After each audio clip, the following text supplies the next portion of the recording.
Yeah. I'll chat with you about that here in a bit. I'm gonna let you go finish doing the setup, and then I'll chat with you later. Thanks, brother. You're good.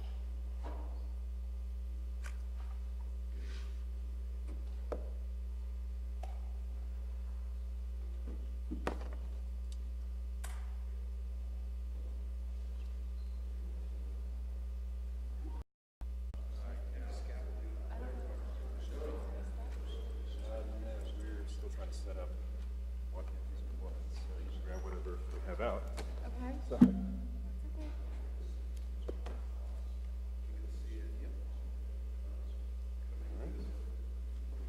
Do you guys have some?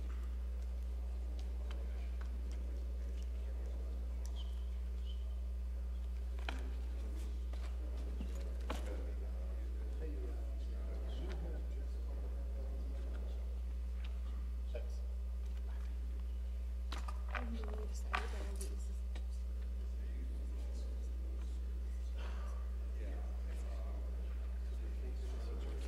That's right. I think she plugged in two of them, and that's just a really, really long one. I might have just plugged it into the wrong outlet, but John is a really good friend who's father's friend. And Brad was. Yeah, that's what just makes me happier to have stuff. thanks, man. I've talked to you, haven't I? Possibly. Name rings a bell. That's what we have right now. Okay. And then they should be bringing in more. Sweet. I'll just keep an eye out. Thank you. A little bit, man. Yeah, I know this is a lot. How about you? I did. Good. I didn't have to worry about setup. That was a heck of a journey on your part, though. It was a long day. Wow. Good night's sleep, so today's a much easier day for me. This is your chicken. Oh, sure. John's looking at it.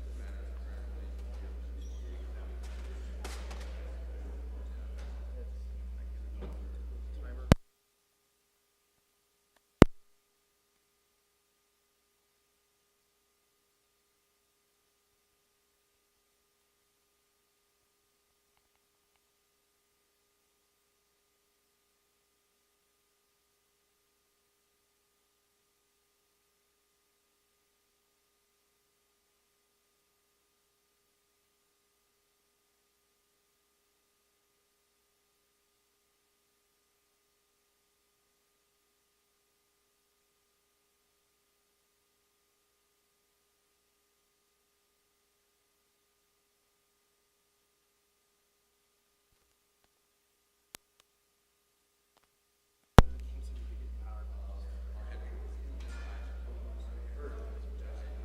Sorry, Bobby.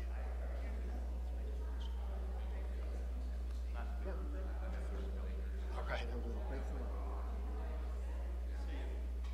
We move that power cord then from her side to ours, so we're not underneath there. Actually.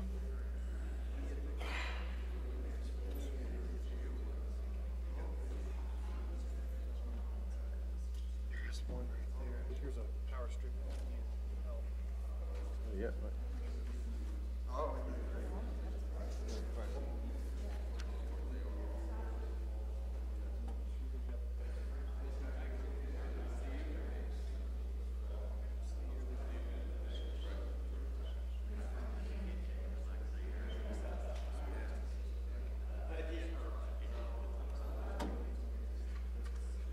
Just move all the cables away from here.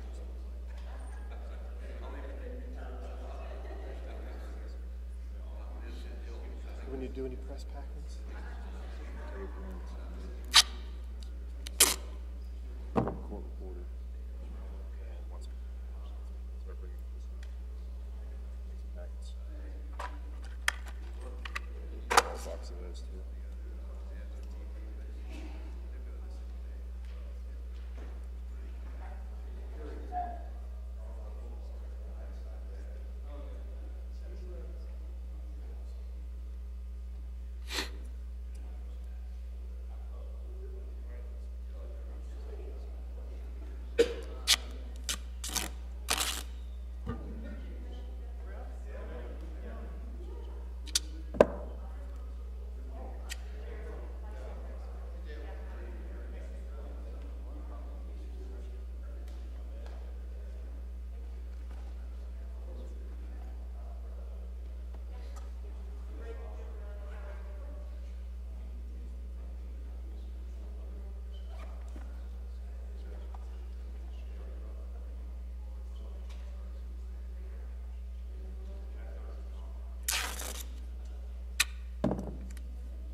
Good luck.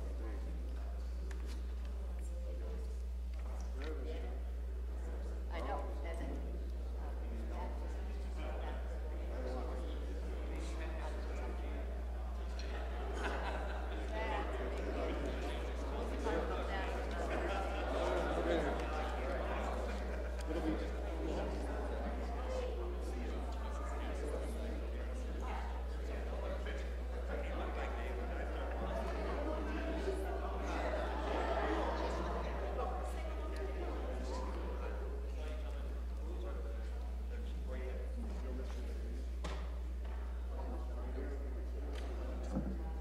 Easy. Right there. Guy talking to the game.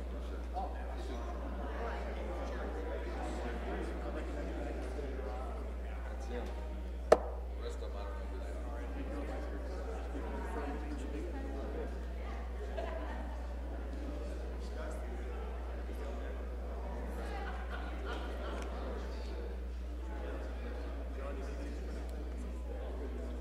Just one for that seat.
Eric is right here. Hey, I didn't know you were Chairman. Yeah.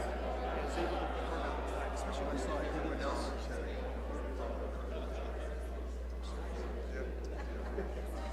Well, you made me into the future, but I can't write it out. All right. I got it out right now. So I'm gonna write it first. Send a message to everybody. So you can.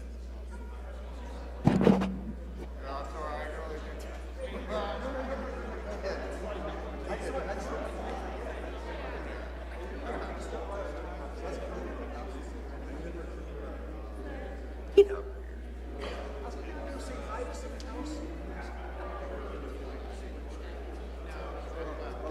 Let me just ask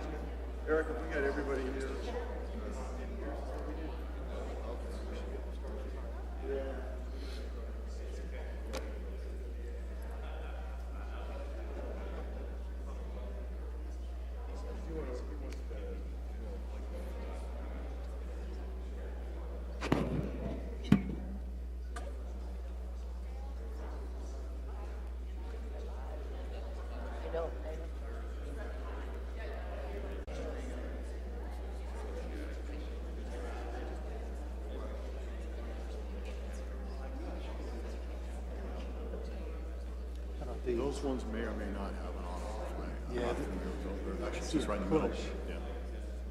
I think that's for volume. Okay, yeah, up and down. Yeah. But Okay. usually when it goes live anyway, because the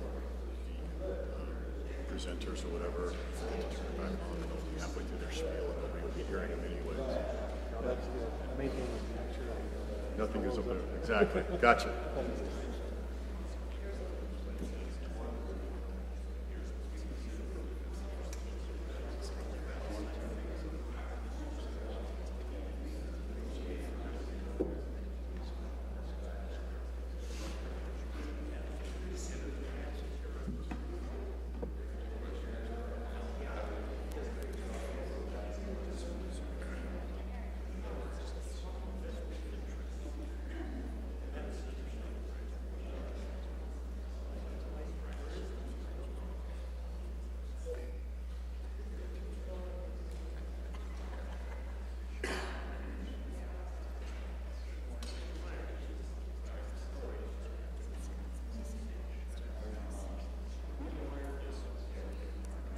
Put it on.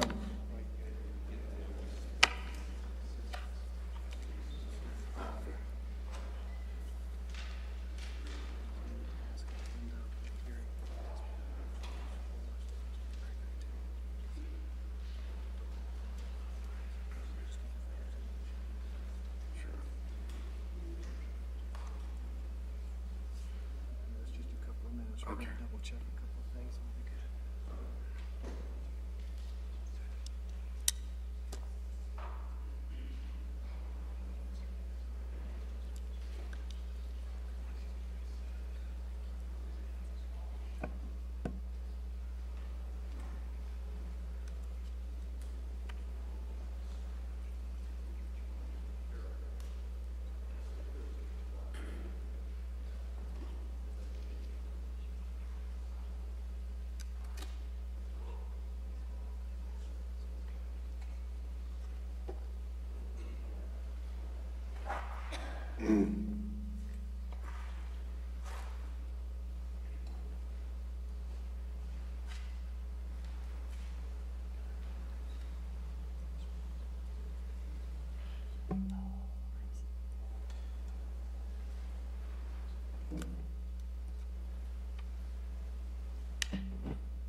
Chairman Jeff Miller from the state of Florida, who will be participating in today's discussions. Thank you, Chairman Miller.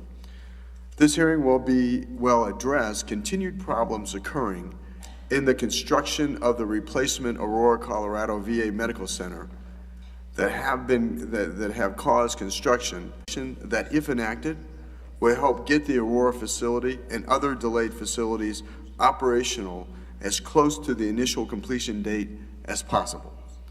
The Aurora project contract required the VA to deliver a design to be built for $582.8 million. VA contracted with Hewitt Turner to be prime contractor for the project, and in November 2011, the parties agreed to a firm target price of $604 million. According to VA fact sheet issued in February 2014, VA estimates the cost of the facility to now be $800 million. Unfortunately, based on competitive subcontractor and supplier bids acknowledged by VA, the real estimated cost of this project exceeds $1 billion. Many of the problems with Aurora construction stem from faulty designs. First, VA did not even hire a contractor until after its initial designs were made. Since a contractor was not involved in the initial design and was forced to formulate its bid based on a design that was not finalized, the project required changes that led to extensive delays and cost increases. even when VA delivered their final designs 8 months late. Internal emails from VA engineers show that the designs were not even complete. The design issues also necessitated hundreds of change orders to get the project back on track. VA currently has more than 380 unresolved final change order requests worth over $350 million. Additional emails from VA show that change orders have sat on a desk at VA for between 1.5 to 2 years before any action was taken on them.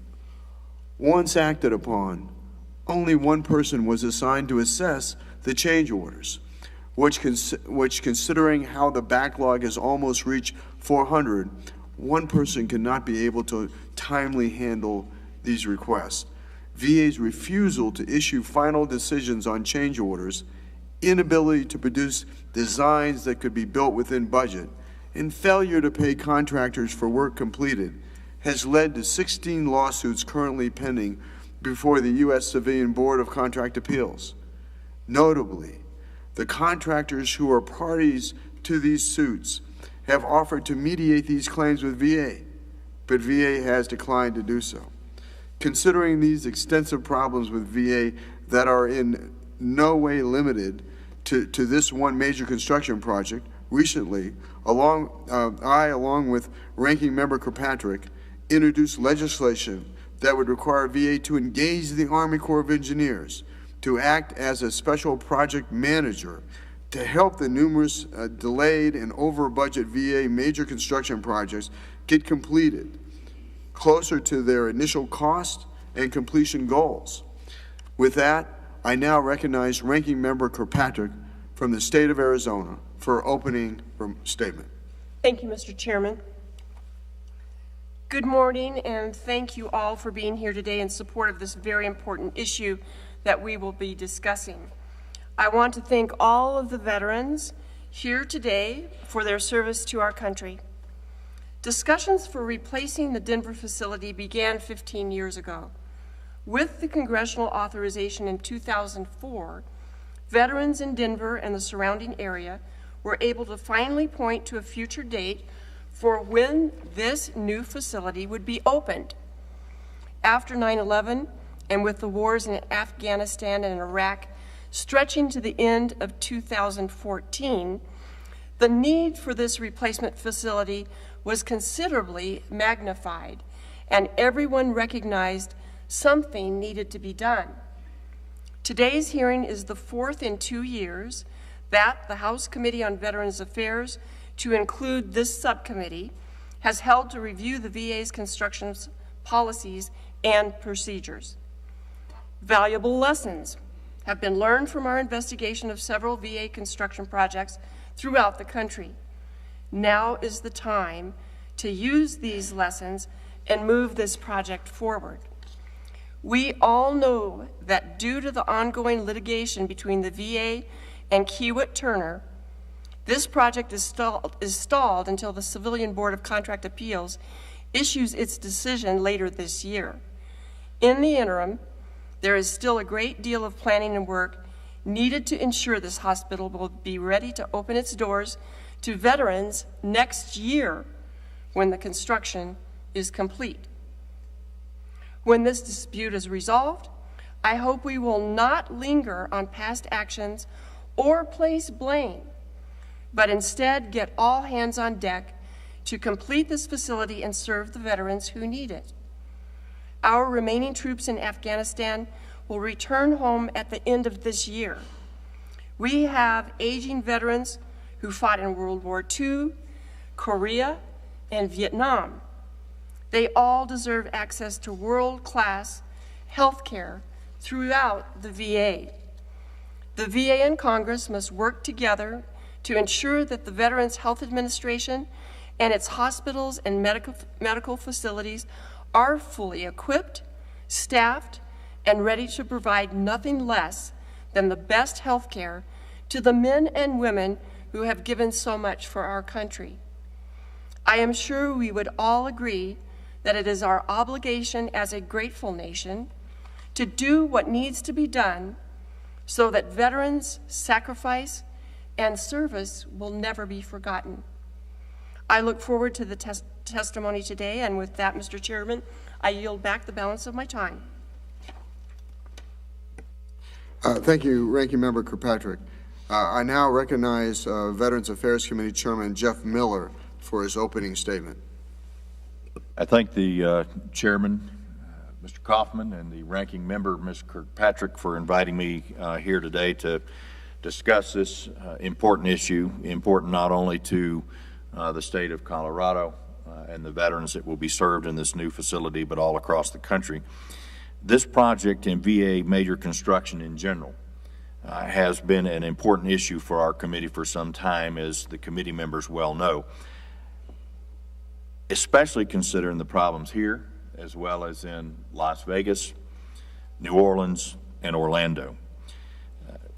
The 2013 GAO report that addressed VA construction found that these four facilities, on average, to be delayed by 35 months, not days, but months, and over budget by an average of $144 million. Now, considering this report was from a year ago, and based on the evidence that we're going to see today, I'm confident that these numbers are now much higher. During the briefings from Glenn Hagstrom, Principal Executive Director of VA's Office of Acquisition, Logistics, and Construction, I was assured that everything was fine. I was assured that these projects are well under control. Stella Fiodes, Executive Director of VA's Office of Construction and Facilities Management, who's here today, as is Mr. Hagstrom, recently defended VA's major construction on this subcommittee's March 25th legislative hearing, where when questioned regarding VA's belief of whether construction at the Vegas replacement facility was delivered on time and on budget, Ms. Fiodes responded, yes, based on the way that we account for time and budget. Notably, GAO substantiated Las Vegas was delayed by 74 months and over budget by $288 million. Now, the Aurora project represents everything that is questionable about how VA accounts for its construction projects. They initially, as you have already said, Mr. Chairman, asked for $800 million in appropriations to fund this project. It contracted with Kiewit Turner to build the project for $604 million. Estimates now indicate that the Aurora construction will cost more than $1 billion, but VA maintains that it will only cost the $800 million that was originally appropriated. And with that, I find it relatively disingenuous that VA claims to have not exceeded its budget because it asked for $800 million, when in fact it agreed to provide a design for nearly $200 million less than that amount. That way of thinking provides no incentive to save the taxpayers' money while providing every incentive to fix numbers to suit their specific interests. This issue is made clear through a VA internal email that's going to be discussed today, in which a senior resident engineer described how between the spring of 2011 and the spring of 2012, the contracting officer of the project actually instructed employees to do nothing to answer proposed change orders so as not to affect the firm fixed price. The only way the committee is privy to this information is because VA is currently a party to 16 lawsuits for issues regarding, for example, failure to pay contractors, and this email was produced as part of the discovery. The budgetary overruns, the equally questionable production delays occurring in Aurora are representative of the lack of transparency and accountability that currently plagues the Department of Veterans Affairs. The systematic issues that arise in VA major construction lead me to believe that VA is ill-equipped to handle them without outside guidance, and the Aurora construction is a perfect example of this. And I look forward to hearing from all the witnesses that are going to be here to testify today. And with that, I yield back, Mr. Chairman. Thank you. I ask all members waive their opening remarks as per this committee's customs. With that, I invite the first panel to the witness table. On this panel, we will hear from Ms. Laura Lee if I pronounced it right, thank you. Laura Lee St. James, Director of Physical Infrastructure Issues for the Government Accountability Office. Also on this panel will be Mr. Kirk Rosa, State Commander of the Department of Colorado Veterans of Foreign Wars, Mr. Ralph Bozella, Chairman of the Veterans Affairs and Rehabilitation Commission of the American Legion, Mr. Dave Devia, Executive Vice President and CEO of the Colorado Association of Mechanical and Plumbing Contractors, and Mr. Michael Gifford, President of the Associated General Contractors of Colorado. Each of your complete written statements will be made part of the hearing record. Ms. St. James, you are now recognized for 5 minutes. Thank you, Chairman Kaufman, Chairman Miller, Ranking Member Kirkpatrick, and other members. I am pleased to be here today to discuss VA's construction of the Denver Medical Facility. My testimony today is based on our 2013 report that reviewed VA's overall construction management of its major medical facilities and includes our findings concerning the Denver facility. In our report, we reviewed VA facilities over $10 million, including Denver, and we were concerned by the amount of time and the amount of cost increase from the time the project was initially designed and presented to Congress to the time it was expected to be completed. In Denver, we reported that costs increased 144% over the initial cost and that the estimated time to complete would span more than a decade. VA has stated the medical center is expected to be completed in 2015, but recently reported issues between the contractor and VA could very well impact this delivery date. In Denver, one of the reasons cost and time to complete increased was because VA changed from developing a shared facility to a standalone facility. In 1999, VA and the University of Colorado Hospital began discussing the possibility of a shared facility. However, in 2004, 5 years later, VA decided against this because of concerns over governance of a shared facility and space limitations. In 2005, VA selected an A&E firm for a standalone project, but the firm's efforts were suspended in 2006 until VA acquired another site at the former Army base adjacent to the University Medical Center. Design restarted in 2007 after land acquisition proceedings began, but the A&E firm's design were once again suspended in January 2009 when VA reduced the project scope because of a lack of funding. By this time, cost had increased by approximately $470 million, and completion was delayed 14 months. Unanticipated problems also impacted estimates in Denver. In pre-existing buildings, asbestos and faulty electrical systems needed to be addressed, and they also discovered and removed a buried swimming pool and found a mineral-laden underground spring that forced them to continually treat and pump the water from the site. We also found that VA changed the project delivery method, which may have contributed to delays. VA officials stated that Denver was initiated as a design, bid, build project, and later switched to an integrated design and construction method after the project had already begun. The intent of the IDC method is to involve both the contractor and the A&E firm early in the process to ensure a well-coordinated effort in designing a project. However, VA did not hire the contractor for Denver until after the initial designs were completed. Lastly, I want to mention the issues we found in VA's overall construction management that contributed to delays and cost increases, including here in Denver. We found VA lacked clear guidance on the use of medical planners for large projects, did not have clear guidance on the roles and responsibilities of VA staff working with the A&E firm or the contractor, and had a slow, cumbersome change order process, with some change orders taking weeks or even months to process. We made recommendations to address these problems, and VA has taken action. These include ensuring the use of a medical planner in Denver and other appropriate locations, clarifying roles and responsibilities, and streamlining its change order process to include establishing time goals for processing them. While we have not evaluated how these actions have impacted the Denver facility since our report was published, we are hopeful that these actions will improve the delivery of the Denver facility as well as other medical facilities that VA is developing. Mr. Chairman, this concludes my statement. I'm happy to answer any questions you have. Thank you, Ms. St. James. Mr. Rosa, you are now recognized for 5 minutes. Thank you, Congressman Coffin.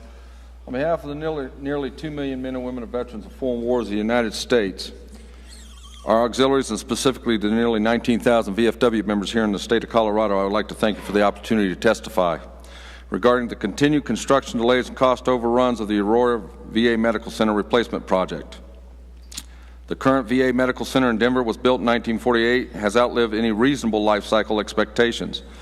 Over the past 66 years, healthcare technologies have improved and patient demands have changed.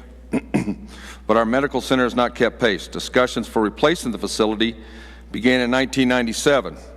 And in 2004, the capital assessed realignment for enhanced services or CARES put the Denver VA Medical Center as one of the 3 facilities most need of replacement. Now on its 4th VA secretary, the Denver VA Medical Center replacement project, in my opinion, is still a couple of years away from its projected completion date of 2015. That is only provided there is no more delays. Veterans in Colorado have waited long enough and deserve better. That is why I am pleased to say the VFW proudly supports Congressman Kaufman's Bill H.R. 3593. While this legislation will likely not have an immediate impact, it will benefit my fellow veterans throughout. The perception of total lack of accountability and leadership within the Construction Division of Department of Veterans Affairs dealing with the new Denver VA hospital is completely out of control. A few examples are as follows. These are emails that were sent on various dates. The first one dated May 22nd, 2012. Both are with the Construction Facilities Management. Item number 1 list states that it is obvious that JVT, which is my understanding is their architects, overdesigned the whole project and missed critical details. Item 2 on that email, site investigation was very poor. We had survey problems, interior dimension problems for the CBS, many other problems with other dimensions, and unforeseen conditions. Number 4, design full of mistakes. Number 5, 95% design is not even an 80% design that adds cost down the line and prevents us to control the cost. Item number 7 on that one, JVT tried to dictate all process. It needed to be controlled by the RE office. Number 8, JVT don't understand construction. KT was brought in late and had less contribution to the construction process, and the one that really gets us veterans upset. Number 9 on that email states, design is based on appearance instead of functionality. This email is listed as exhibit number 74. It also talks about JVT having a bad attitude towards Kiwi Turner and about them insulting Kiwi Turner in public. Exhibit number 79 from the same individual of the Construction Facilities Management on December 18, 2012 gives examples of problems that were not dealt with on a timely manner. One is the pond, the groundwater problem they had. There was an issue with that. Exhibit 81 is real interesting. This email, one statement in the 4th paragraph, try and error method for 600 million plus project. We must be joking. Another statement on the email, well, the taste of a dish that is prepared by several chefs normally tastes terrible. And, do I sound like a bitter old man now? Have a nice holiday. That's unacceptable. A couple of questions that I would like to get answered. At what point during all this do we finally say enough is enough? And we get the contractors paid and get the job done. Our veterans deserve it. Why is it that we can approve funding for foreign countries, billions of dollars, millions of dollars in a very short time, yet we seem to be unwilling or unable to get a team in place that is held accountable, has the authority to approve changes and get the funding and get this done? The one question, who is the hospital being built for? Is it for the veterans or in military terms, is it a dog and pony show for other people? And my last question, why is it that it seems to be, especially the last couple of years, every time we veterans turn around, we veterans are in the news? People want to take away medical care or our earned benefits. Now it appears that the new VA medical center cannot even get done. So again, the veterans are thrown to the back of the bus. The hardships that veterans in Colorado have incurred due to lack of adequate VA medical center is wrong. The VA staff, both medical and administrative, are good people. They want to help the veterans. It is wrong to allow the VA staff to have to work in an outdated facility. Our veterans have earned the right to have a timely access to comprehensive medical care in a facility that has all the resources necessary to provide the best care available. The United States military was sent into harm's way numerous times over many years. We did the job that was asked of us. Now we ask that Congress do their job and get this job done. Thank you.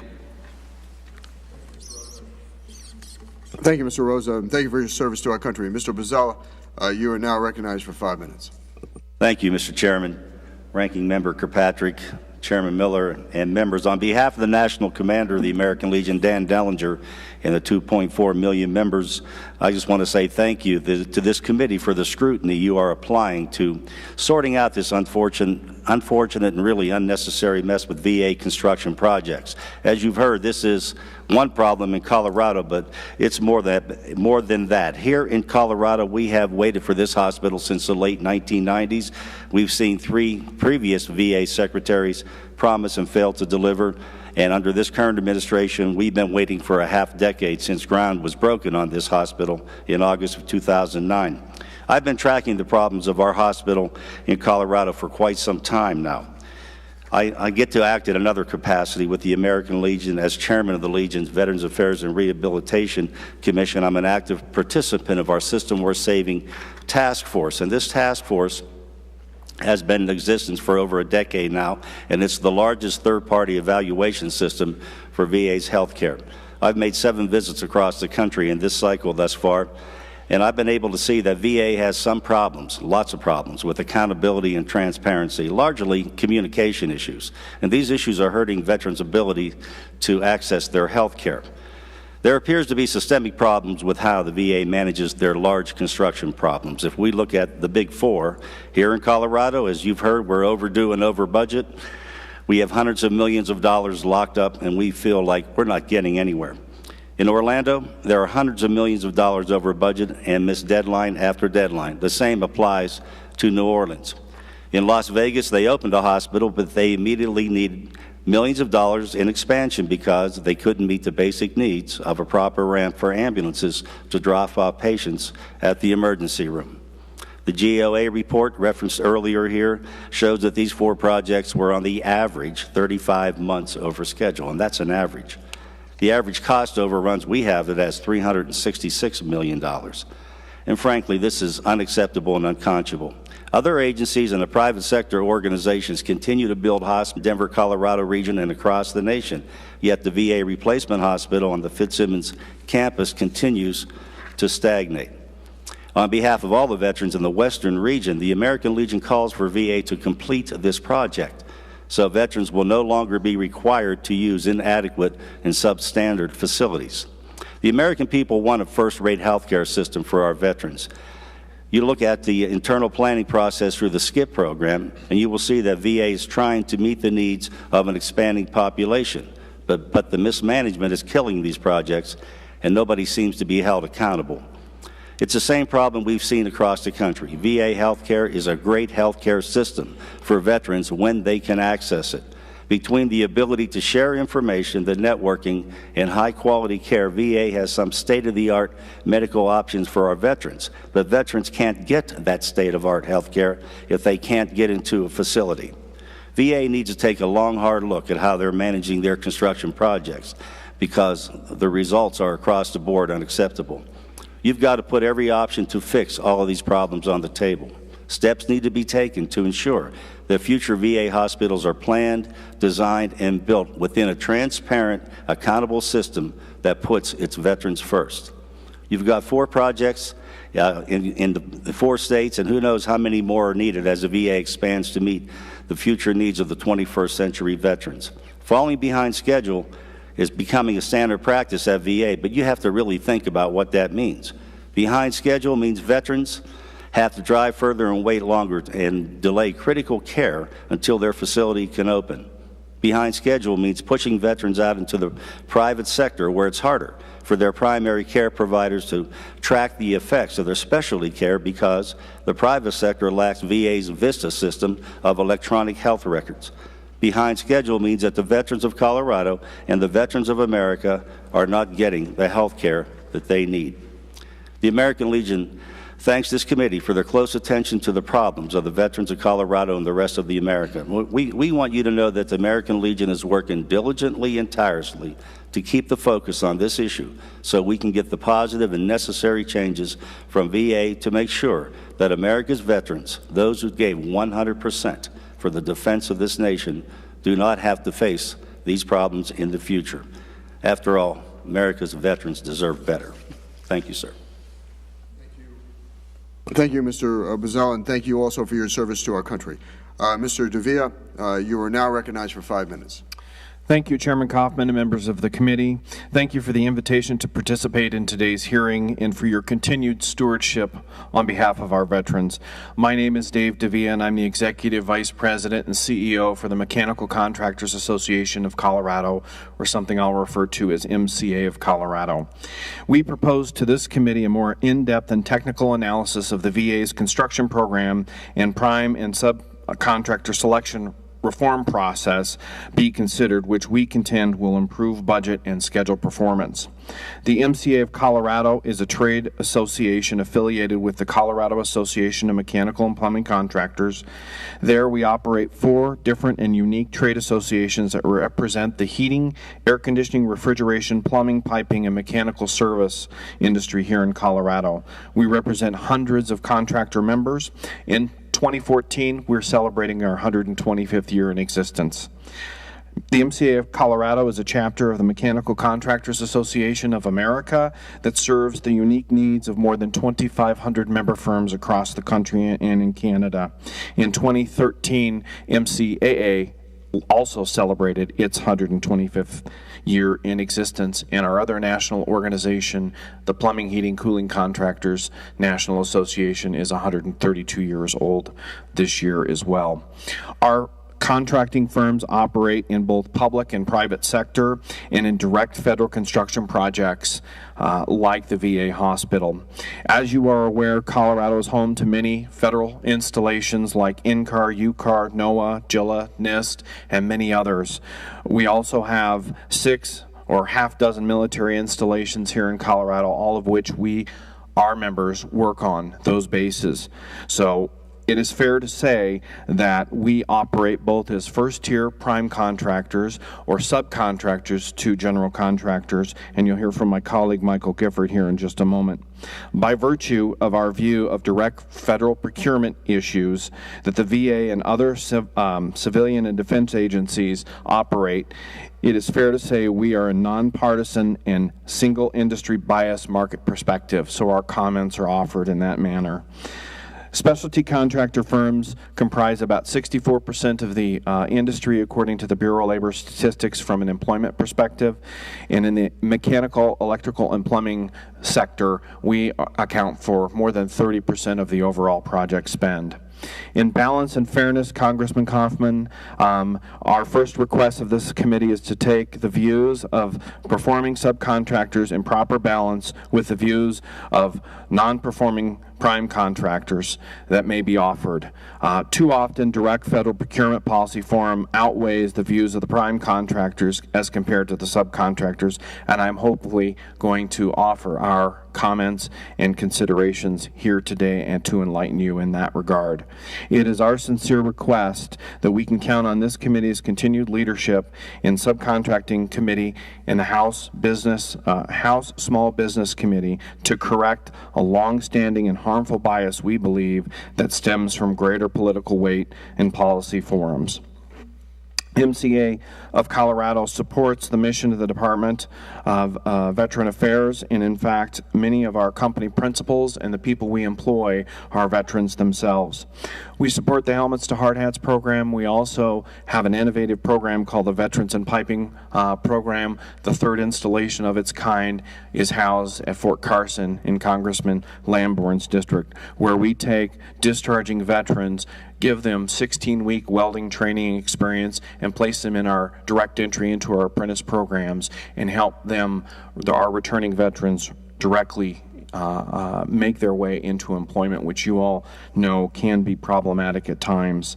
The VA is a very large firm or a client of ours. We do work here in Denver, Southern Colorado, and Western Colorado, and all the facilities both in construction and in service.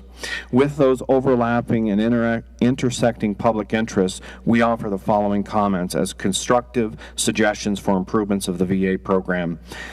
The MCA of Colorado is well aware of the GAO's report that Ms. St. James referenced earlier. This report documents some significant problems with some VA facilities, primarily those in Denver, Orlando, New Orleans, and Las Vegas. Many of the problems that the GAO highlights stems from issues with acquisition planning, major equipment purchasing, conflicting roles, duties of the VA construction contract administration staffing, and consequent delays and cost overruns because of the volumes and delays of change order processing. This report also catalogs a significant number of recent past VA facility projects that were completed more successfully. In perspective, this GAO report is one in a rather long line of analysis of problems in project acquisitions and plannings going back many years to the 1980s. In the interest of time and the fact that my comments are running a little over, I will skip right to what we would like to ask this committee to consider. A written version of my comments are available. We would ask, in conclusion, that this committee would position in favor amending 1393 to include the terms of the Quality Construction Act of 2013, House Resolution 1492, which we believe has some fair and balanced contracting reform suggestions for this committee's consideration. Thank you, Mr. Chairman, for the opportunity to testify on these important issues today. I'm sorry for cutting my comments short and for extending my time. Thank you. Thank you, Mr. Davia. Mr. Gifford, you are now recognized for 5 minutes. Chairman Kaufman and committee members, thank you for inviting AGC Colorado to testify today. My name is Michael Gifford, and I'm President and CEO of AGC. AGC has 400 member firms who are the state's leading general contractor, specialty contractor, and supplier firms in the state. AGC and the construction industry have a deep commitment to veterans. Some AGC members are veteran-owned. AGC members also contract with veteran-owned firms. AGC and the construction industry also have a deep respect for the mission of the VA. A number of the members of AGC are performing construction work for the VA on the Aurora project. So AGC has an interest in the success of the project and its impact on industry members. AGC would like to make the following observations based on conversations with contractors on the project. The project design and schedule were not complete when the general contractor and subcontractors were directed to proceed or submit bids. Design changes occurred after this point. Schedules were delayed and lengthened. These changes in design and schedule caused many contractors on the project to incur additional costs. The system to deal with changes in design and the resulting increase in costs and schedule is a change order, which is the modification of a contract to incorporate a change in design, schedule, scope, or key terms. Changes are being ordered, but the formal change order paperwork is not being approved quickly enough, or in some cases, not at all. The result is that businesses are paying for increased labor and/or materials costs without compensation, and some are even at risk of failure if the situation continues. This is a cash flow crisis for business on the project. The April 2013 GAO report on the VA found many of the same issues on multiple large VA projects. AGC works with a number of state and local agencies that do commercial construction, including hospitals, using the CMGC and design-build delivery models. We do not receive the same level of reports of problems with changes of schedule and/or change orders. But change orders do happen. Therefore, AGC developed a way in Colorado to deal with those cases where change orders arise and there is a delay in payment. My written comments talk more about that. Our request for action. While the VA may feel that they are making progress on the findings in the 2013 GAO report and earlier reports, the pace of improvement is not fast enough to help the contractors on the Aurora project. The cash flow crisis is not fair to business, nor is it proper public policy. Some of these contractors have to wait a year more for compensation on change orders, and the dollar amounts are in the millions of dollars. AGC Colorado is in support of H.R. 3593, the VA Construction Assistance Acts of 2013, because it would allow the Army Corps of Engineers, an experienced construction management agency, to make an independent assessment of the effect of design changes to cost and schedule. Then the change order and cash flow problems reported by our members can be addressed. I would like to emphasize that time is of the essence. In conclusion, AGC Colorado would like to reiterate its commitment to veterans and veteran-owned businesses, and thank you for this opportunity to provide views of the Colorado construction industry on this important matter. Thank you, Mr. Gifford. Ms. St. James, even though your report was issued about a year ago, do you think the estimated Denver facility completion date could be or will be extended? In our opinion, based upon the work that we did, it could very well be extended. Their change order process seems to continually to be overwhelmed, and with the disagreements now between VA and the contractor and the lawsuits and having to have time for that, it is very likely that it could be extended. Ms. St. James, in your 2013 report, you mentioned that you talked to the architect engineer, the contractor, and VA officials working on the project. What did they say were the problems, if you could summarize them? I think what continually rose to the top was the change order process. Once you get behind the 8 ball with change orders coming in, and depending upon what the change order is, it can have a cascading effect down the road. One change order is not always equal to another, and once you get behind that 8 ball, it just slows down and makes it hard then for the project to continue, for subcontractors to be paid, and for it to get more towards a final completion date. Do you think in any way that the slowness of the change order process is calculated to match the true costs of the project? I couldn't say that for a fact. I do know that VA had not constructed facilities of this size in about 13, 14 years prior to undertaking these large projects, and I just don't think they were organized and had the resources, which they came out and admitted in their own internal report. They didn't have the right resources to really undertake projects of this size. They simply, I don't think, based on our work, that they were ready. Mr. Rosa, in your testimony, you explained the importance of having the architect engineer work together early on in the design process. Please explain how VA's failure to have JVT, which is the architect and engineer, and KT work together on designing this facility could have caused delays or extra cost. Congressman, I honestly think that had they got the construction company involved in the early design phases, not only would it have been much better for the VA as far as money goes, but the delays would have been much less than what they are right now.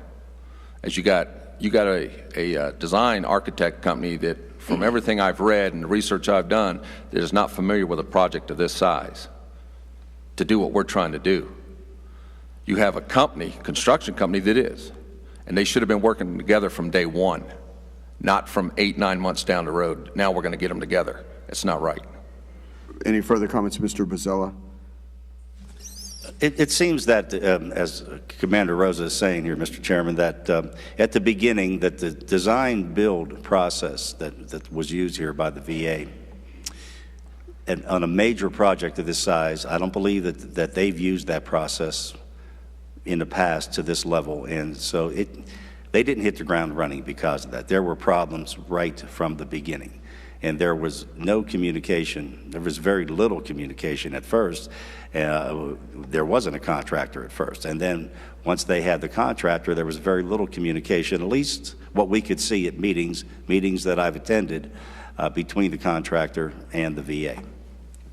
Mr. Gifford, how does VA's handling of change orders and in project management in general on the Aurora project compare with other federal agencies you and AGC has worked with? Chairman Kaufman and members of the committee, this is a higher amount than normal for other federal agencies, or I might add state agencies and local agencies that we work with. The change orders, and specifically in two areas, the changing of the schedule, because time is money, and the change of the design, and having to incorporate that in. Both of those are more than our experience with other federal agencies, and we have a number of those projects here in the state. And then also the same thing with some state agencies, including the building of hospitals and other highly technical scientific type buildings on university campuses as well. So, and our experience is in a number of those cases that design build or CMGC is used as the delivery method versus the old low bid or design bid build method. And so I don't think it's necessarily the fault of the delivery method, but the earlier comments about having the contractor come in earlier in the process, I believe, are very valid.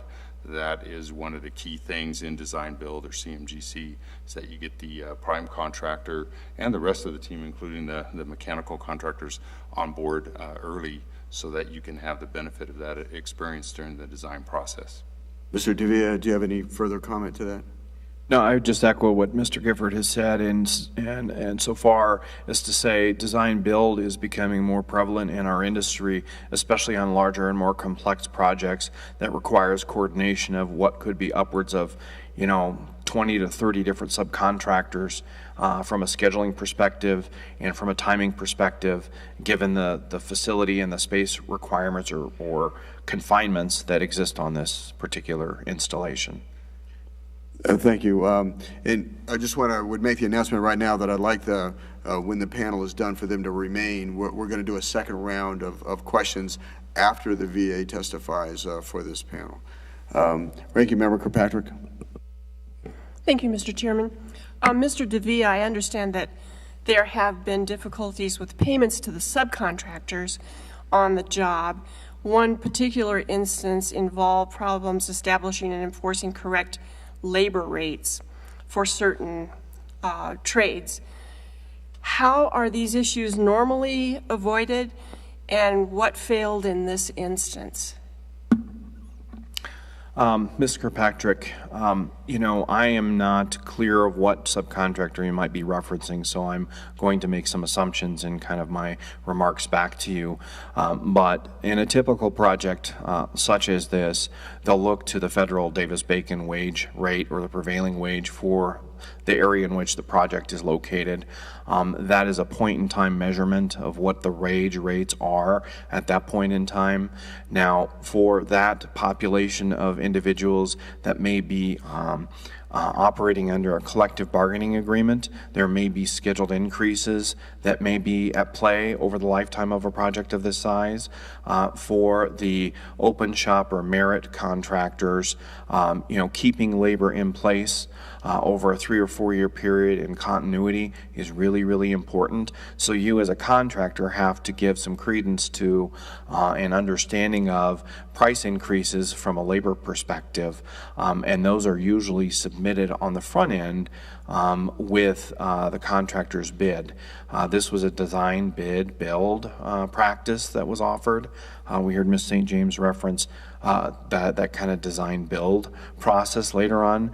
But by that time, it's kind of too late, and I don't mean to be glib about that. I just mean to say if we're having pricing constraints partway through a project because of design, those really don't factor in the needs for labor increases to keep the job productive and people on the site. I'm not sure if that fully answered your question. Thank you. Thank you. Mr. Gifford, I think everyone here would like to see this project move forward and be completed as quickly as possible. The backlog and change orders is a problem, and I'd just like to know your suggestion on how we clear up that backlog, move this project forward, based on your experience with other federal contracting.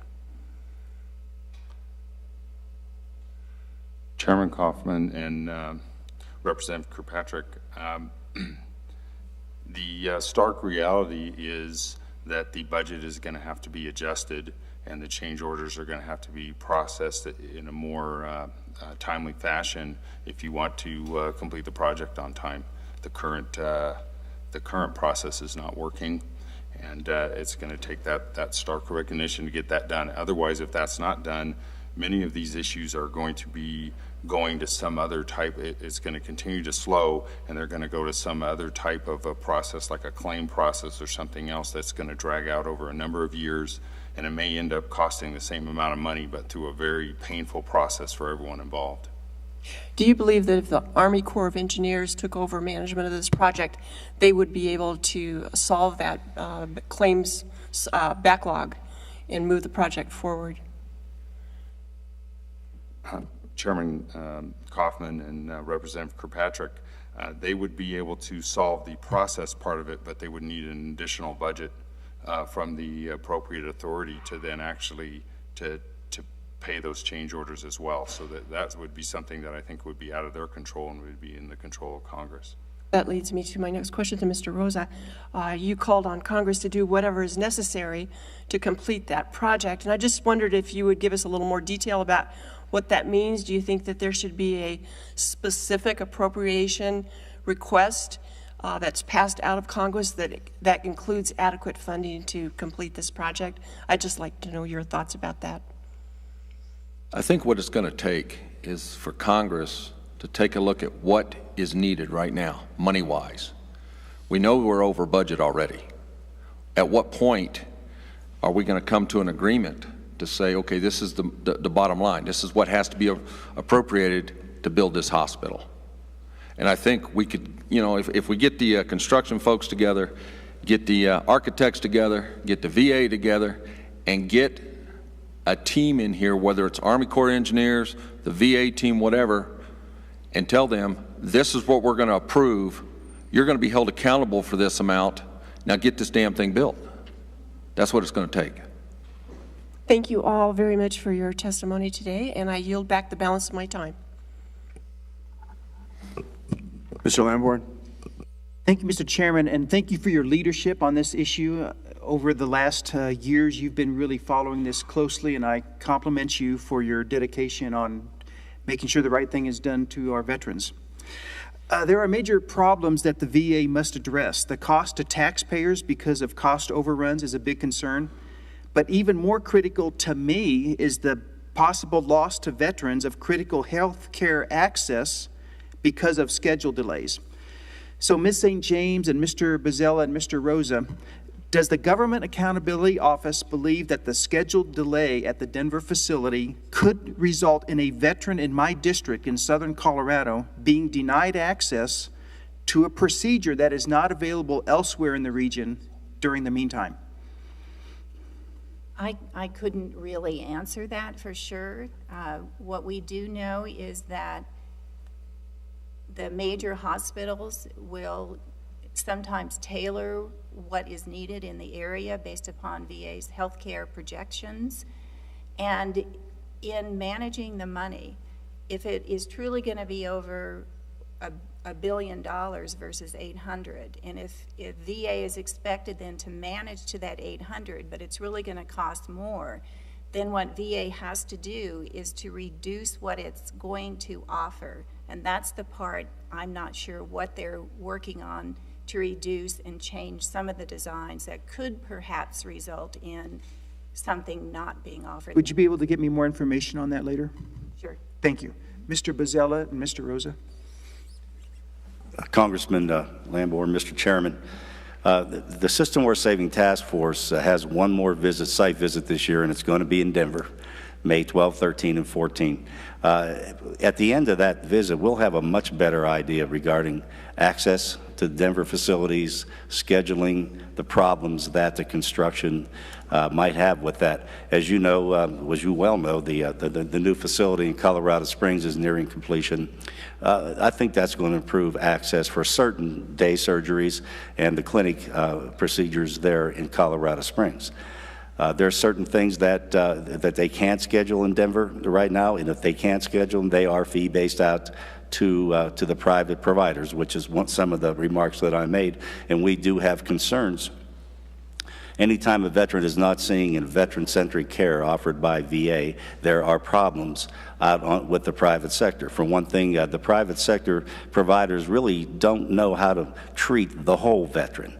With people that are coming there with PTSD issues, perhaps TBI issues, hearing loss, a variety of things where the VA is honed in their treatment to the whole veteran. Then the other piece is the inability to share the electronic health record. So if their care is fee-based out, and then there is a problem with that.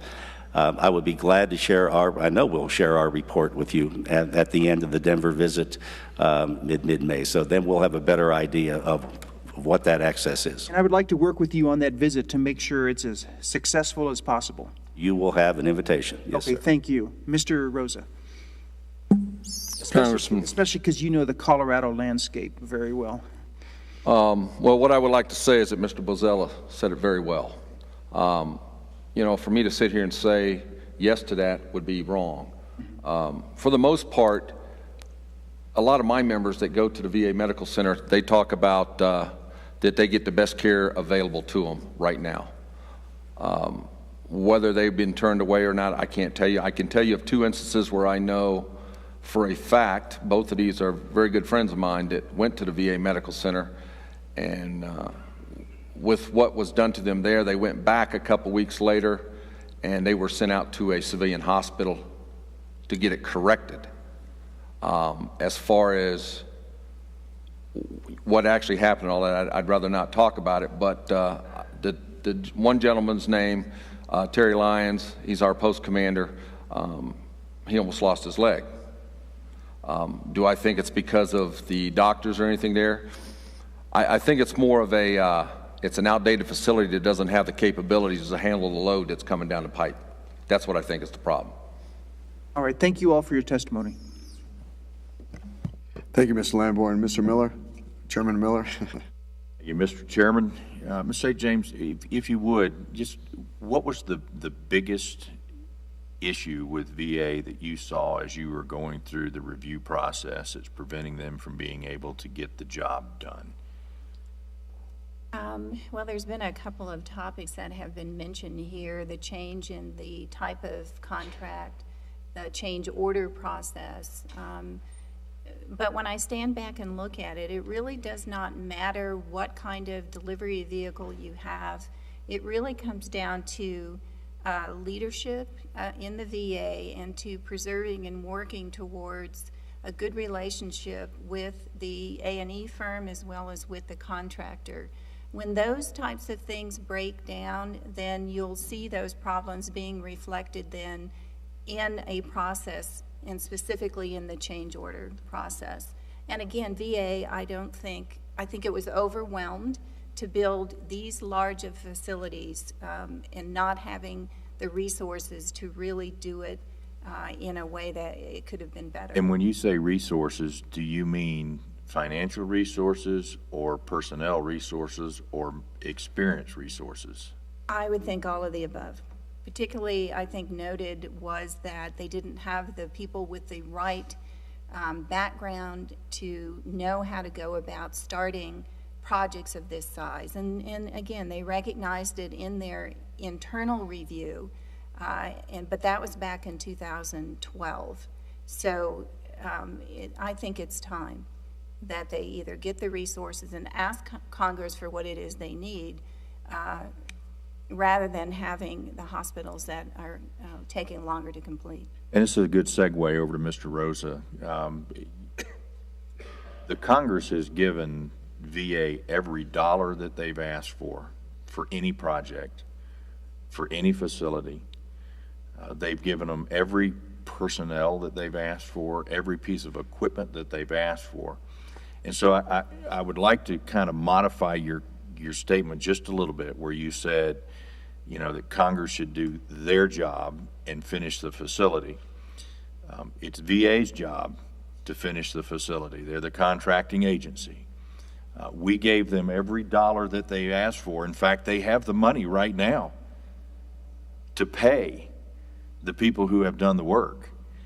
And so I think, you know, it's very hard from an oversight standpoint for our committee. The biggest stick we have is the power of the purse. Well, the only thing we can do is either give money or take money away. And we're not going to take any money away. I mean, our job is to make sure that we fulfill the needs of the Department of Veterans Affairs. And so I just would ask that we put a little bit of pressure on the VA, because, again, if we give them $1 billion tomorrow, if they choose not to give it to the contractor, not to approve the change orders, it doesn't change where we are today. And we're going to have an opportunity, because of your testimony and some of the questions that have been asked, to ask VA, you know, why are we in this mess? You know, the interesting thing to me is this is just not just in Colorado. Nope. It's in Orlando. And the VA cannot be spending $1 billion for facilities that probably should have cost $600 million. That is not appropriate use of funds that should be going to veterans health care, not for sticks and bricks, not for mistakes that are being made in the early stage. So your comments are well spoken and well taken. And rest assured that the committee will continue to keep the pressure on, as you would like, onto the VA. What I'd like to ask Mr. Davia about change orders, and I know they're not all the same, but how long should it take for a change order to be either approved or denied? I would respond to that, Mr. Miller, with what would be considered as in a traditional sense, in, you know, when you start stacking a building and when you start adding a lot more zeros to the project, the procedural process for which a change order gets processed is quite long.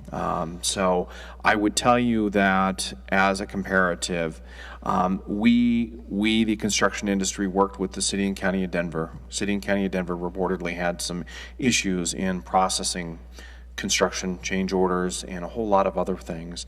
And we came to a point where we found there was a 21-step process that was linear, and we helped them re-engineer their process to a 2-step process, which is at the same time in parallel, to expedite that. The result of that is we were seeing processing of change orders go from weeks, months, and considerably longer periods of time to 30 to 45 days. An optimal change order would get processed very, very quickly. You know, if it's as a matter of changing the color of the wall, that's pretty simple. If it's a matter of delivering a different environment for respiratory issues, and you require a whole lot different equipment, that could take longer periods of time because you need lead time to get the equipment in place and get it engineered and get structurally it be able to be set. So I would tell you from my perspective, 30 to 45 days is at the outset the longest, but I have known owners that have taken the serious nature of their projects, and, like Denver, and put them into a parallel process to expedite that kind of approval process. Thank you very much. My time's expired, but let me say thank you to each of you for being here, being willing to testify. Commander, thank you for your service. Mr. Bozella, thank you as well. We are honored to have you here today testifying before the committee. I look forward to a second round of questions, Mr. Chairman.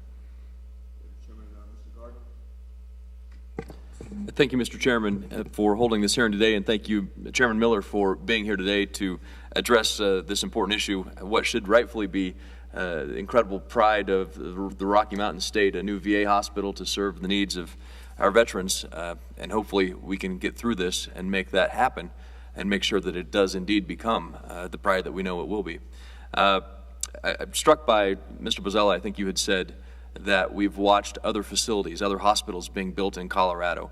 You go up to, during the time that it's taken for this project to move forward, to be completed, to be on a path to completion. I think if you look at Poudre, if you look at Banner, if you look at Skyridge, we've seen major, major investments that have been completed, that are well on their way to being completed. And yet we wait as the VA works through significant challenges here. And so I want to thank you for your diligence, your time in being here today, but also your commitment to seeing this through, because as Chairman Miller mentioned, for every $1 million that we're over project cost, for every $100 million that we're over, whether it's Florida, Colorado, or Nevada, how many veterans have gone unserved, how many needs have gone unmet, how many promises have been unfulfilled, because that money is being used somewhere else when it could go directly to meet the promises that we have made and need to keep. Mr. Davia, just a couple of questions for you. In your testimony, you explained your support for the Common Sense Construction Contracting Act of 2014, which would ban and address the use of reverse auctions for direct federal construction prime contractor selection. Can you talk a little bit about that and the basis of that statement? Sure. Chairman Kaufman, Congressman Kaufman, thank you for the question. The act that we referenced with respect to reversed auctions, we believe that it is a procurement process that is a race to the bottom, and it is not in the best interest of the federal government. It's not a good policy to, as I start with, let's just say $1 million, and the clock starts ticking, and it's going to stop ticking at some point in time, and every moment that goes by, there's an opportunity to lower the number. And, you know, our profit margins on a national basis are 2 to 3%. So when we're talking about dropping hundreds of thousands of dollars, it's a process that we believe is fraught with difficulty at best. And the other piece of that piece of legislation is what we call bid listing. It's a practice that existed well into the 80s, and for some reason in the Reagan administration was changed. It is simple in that it requests or requires the prime contractor, whether that be us or the general contractor, to say, here are my subcontractors, and at the time of submittal, and that says, this is my team. So we've talked a lot about design build. Now there's ways to switch out people on the team, but what the practice is, same $1 million example, if I feel like I need to make up numbers somewhere else, then we start bid shopping, or bid peddling is what it's also known as. And we believe that those two pieces that exist in kind of federal procurement could possibly lead to examples of what we're seeing today. And so those are those two pieces of legislation. I'm happy to answer more questions or give you more details. In your testimony, and you spoke about this a little bit in your opening statement, in your testimony you spoke of the need to improve project planning and acquisition within the VA. Could you further elaborate some of those things that you may not have had time to get to during your statement, ways, improvements that you would suggest the VA undertake to improve its major construction? I would, the most simply of which is Congressman Kaufman's proposal to remove the oversight of construction Overruns, that the construction facility management folks from the VA already knew it then, and now we're sitting here trying to determine what caused it, but yet they knew it then. You hit groundwater when the construction folks knew they were going to hit it, but the VA wants to say no, and what happens? They hit it. That's just the tip of the iceberg. That's where your cost overruns come from. People not paying attention, people not being accountable, people not doing what they're supposed to be doing and doing it the right way. There's a scope of work out there, and they should have, this is where you go back to the design folks, the construction folks, getting them all together in the beginning to try and eliminate these cost overruns and build it for what was bid for. Mr. Chairman, time has expired. I yield back. Our thanks to the panel. You're now excused. Please, if you could just wait in the area, and I would love to have you. That will be the last panel then, that you will come up after VA for if there are any additional questions by the members.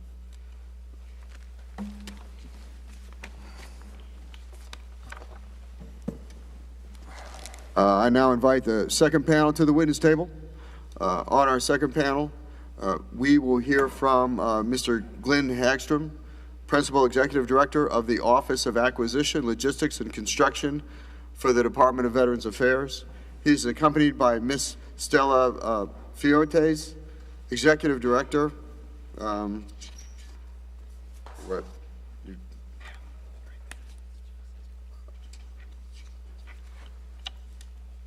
Mr. Hagstrom, your complete written statement will be made part of the hearing record, and you are now recognized for 5 minutes. Thank you, Mr. Chairman. Good morning, Mr. Chairman, Ranking Member Kirkpatrick, and other members of the subcommittee. Thank you for the opportunity to update the committee on the construction of the Denver Replacement Medical Center. Joining me today is Ms. Stella Fiotes, Executive Director, Office of Construction and Facilities Management. In the past 2 years, VA has undertaken a comprehensive review of our entire major construction program and has numerous actions to strengthen and improve our ability to deliver major facilities for our veterans. With the implementation, acceptance, and closure of the recommendations in the April 2013 Government Accountability Office report and from the VA Construction Review Council, VA has changed the way it conducts its construction business. With regard to Denver project, VA and our prime contractor on this project, Kiewit Turner Joint Venture, or KT as I'll refer to them, is committed to successfully delivering the replacement facility. In achieving this, there are 3 key milestones that set the stage for where we are now. First, as part of the fiscal year 2010 appropriation, Congress authorized $800 million that established the total budget for this project. Second, in August of 2010, KT signed a contract with the VA for pre-construction services, which included their close involvement with the project design going forward. At that time, the project was at 35% design, and KT submitted their offer for the 1.2 million square foot facility at $519 million. Third, KT, after 16 months of involvement with this project that provided them access to design and construction drawings and specifications, on November the 11th, 2011, signed a supplemental contract agreement for the construction of the project, which established a firm target price of $604 million and a not-to-exceed ceiling of $610 million, with a contract completion date of April 2015. As we look at the total project today, almost 44% complete, the project scope remains essentially the same as it was in 2010 when KT first became involved in the project. With the progression of the design to the full 100% documents, and with construction underway, there have been and will continue to be some changes to the project, something not uncommon for a project of this magnitude and complexity. As these changes have been identified and documented, VA has and will compensate the contractor accordingly, and has to date increased the contract target price to $630 million. But clearly, there has been no change in the project scope or complexity dramatic enough to justify the contractor's alleged costs of over $1 billion, nor has the contractor provided the required supporting documentation to VA to justify their estimated cost increase. Despite the cloud of litigation that hangs over this project, fortunately, a work stoppage has not taken place, allowing progress to continue. VA continues to work with the contractor to keep the project moving forward and has taken specific actions to ensure it does. In an effort to assess KT's entitlement to the requested cost adjustments, VA entered into negotiations with the contractor. Despite fundamental disagreements regarding entitlement level and completeness of the documentation required from the contractor to justify additional payments, VA started processing supplemental agreements in the amounts that it considered justified, which KT refused to sign. Nonetheless, in an effort to ensure funding is available to KT and subsequently to its subcontractors, VA has issued unilateral modifications to allow KT to bill for the permitted amounts. Further, although KT is responsible for their cash flow and for paying their subcontractors for work approved and completed, in a good faith effort, VA has allowed for billing adjustments totaling up to $30 million. VA is proceeding cautiously with these adjustments due to the inherent risk to project completion if KT is unable or unwilling to finish the project. The VA remains focused on managing successfully this project. Our goals are simple. We want to complete the project, pay KT what they have earned, abide by the requisite contracting rules and regulations, and act as prudent stewards of the resources entrusted to us by American taxpayers. Although there may be additional changes in cost and schedule, based on all information currently available to us today, VA has the funds necessary to complete this project. VA remains committed to meeting the current and future challenges necessary to finishing this long-awaited project for our veterans in the most judicious, cost-efficient, and timely manner. Thank you, Mr. Chairman. Thank you, Mr. Hagstrom. Mr. Hagstrom, I think when we met before, you gave me the $604 million figure as the figure that this hospital could be built for. Can you reflect on that? We did, if I recall, Mr. Chairman. We met almost a year ago in May on site when we had the opportunity, both Ms. Fiotis and I, to personally brief you on the contract, where we stood with that, and how that contract worked. The contract that was signed has a target price of $604 million with a ceiling price of $610 million at that point in time. Since then, there have been numerous change orders and adjustments to the contract, which now bring it up to $630 million as the target price. Okay. Are you familiar with a letter? Is there a copy of the letter that Mr. Hagstrom can be given? A letter dated January 23rd, 2013, from Thaddeus Willoughby. And the letter states this: the current design exceeds the estimated cost of construction at award, ECCA, parent, of $582,840,000 by an estimated, so they're saying that the $199,160,000 in accordance with the contract clause, essentially goes on to recommending that there be changes in accordance with the contract clause. Okay, design within funding limitations. Are you aware of this letter? I am, Mr. Chairman. Do you disagree with this letter? I believe you have to take that letter in context. And that letter was the result of a contract management firm that we've commissioned to be a part of our team in results that cost estimate that they performed. At no point in time was this cost estimate ever accepted as an independent government cost estimate. It was strictly the estimate of the firm and how they chose to look at that project. What Mr. Willoughby was responding to was just notification to our A&E contracting firm that this is what those costs were, and to execute planning. It was nothing but planning. We never followed through on that. There was never a redesign or a schedule adjustment that resulted.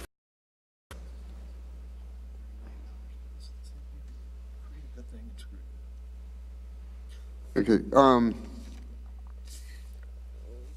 Mr. Hagstrom, Mr. Chang, a resident engineer on the project, wrote a series of emails explaining the project's management issues.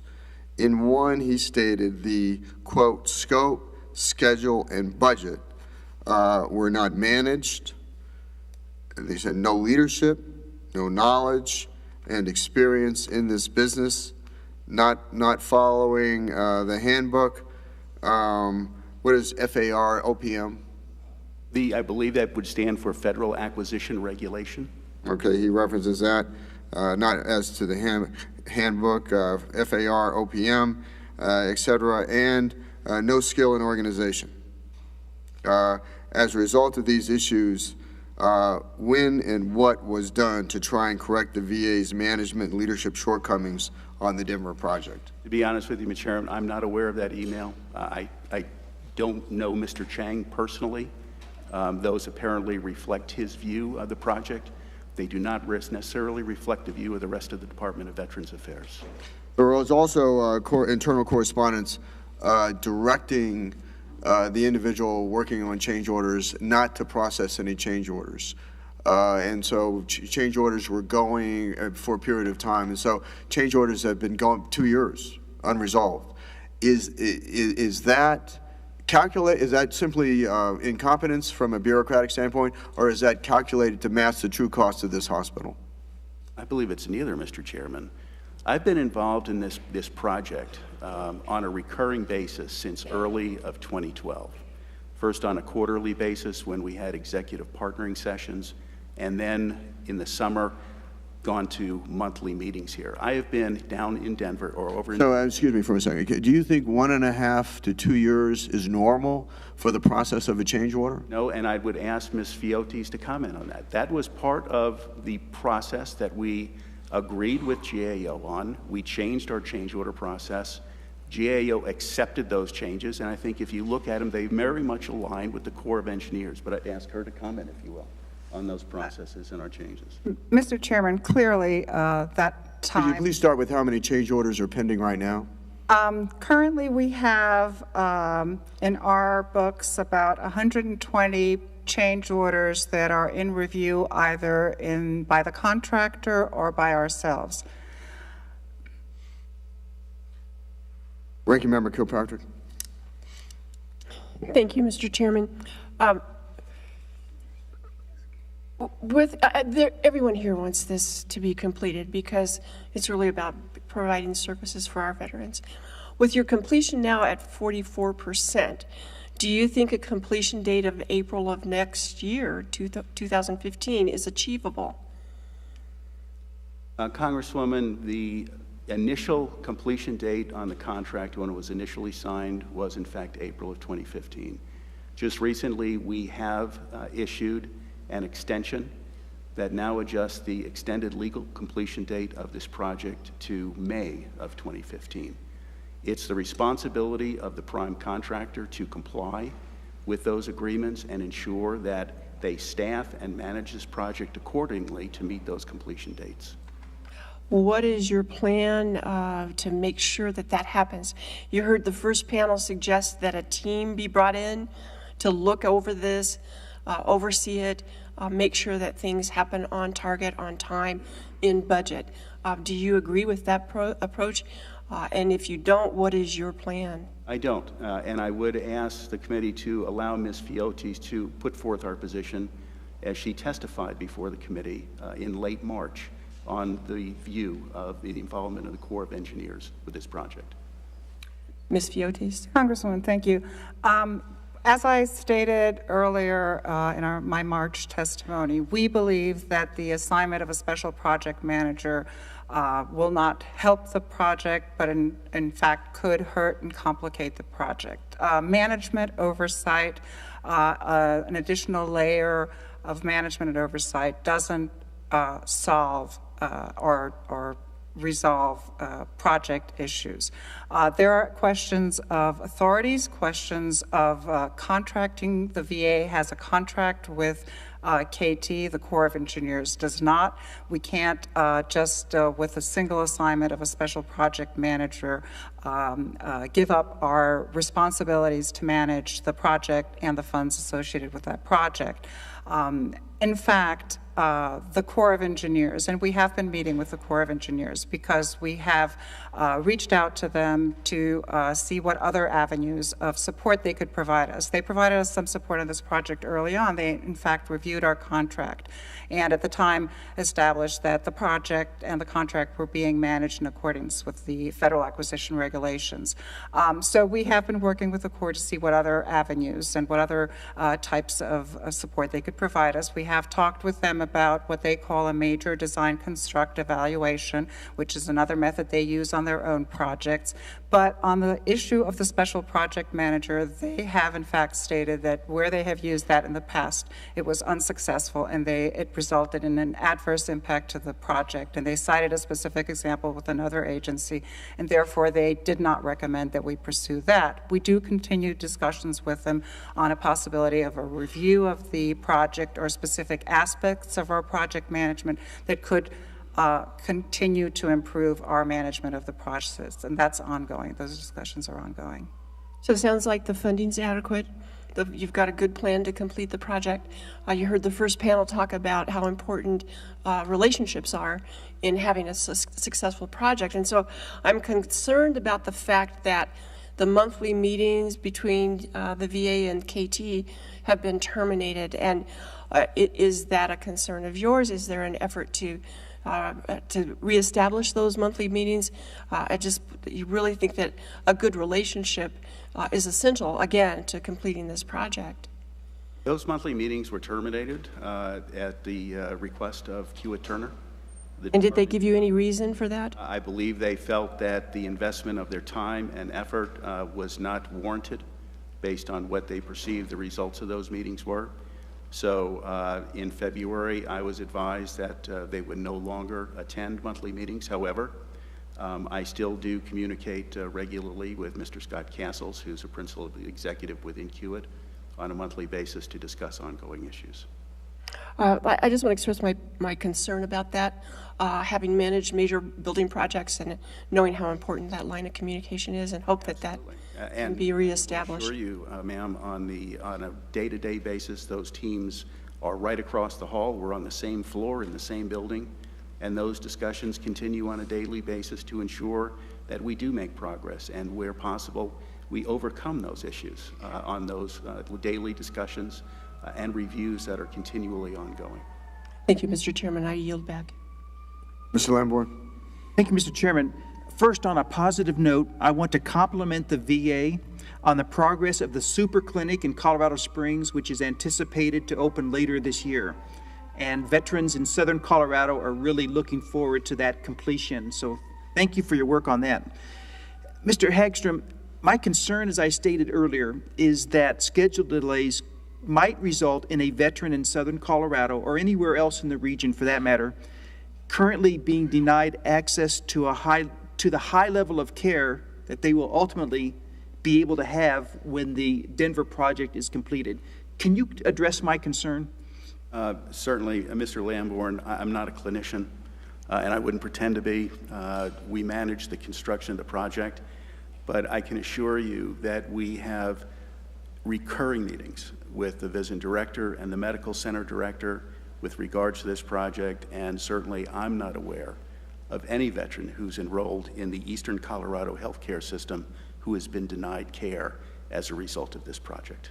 So there are backstops with commercial hospitals, other hospitals? I believe that Ms. Rolfe, who is the medical center director, has taken every avenue, be it through fee basis or with other VA medical centers or clinics, to assure that no veteran goes unserved.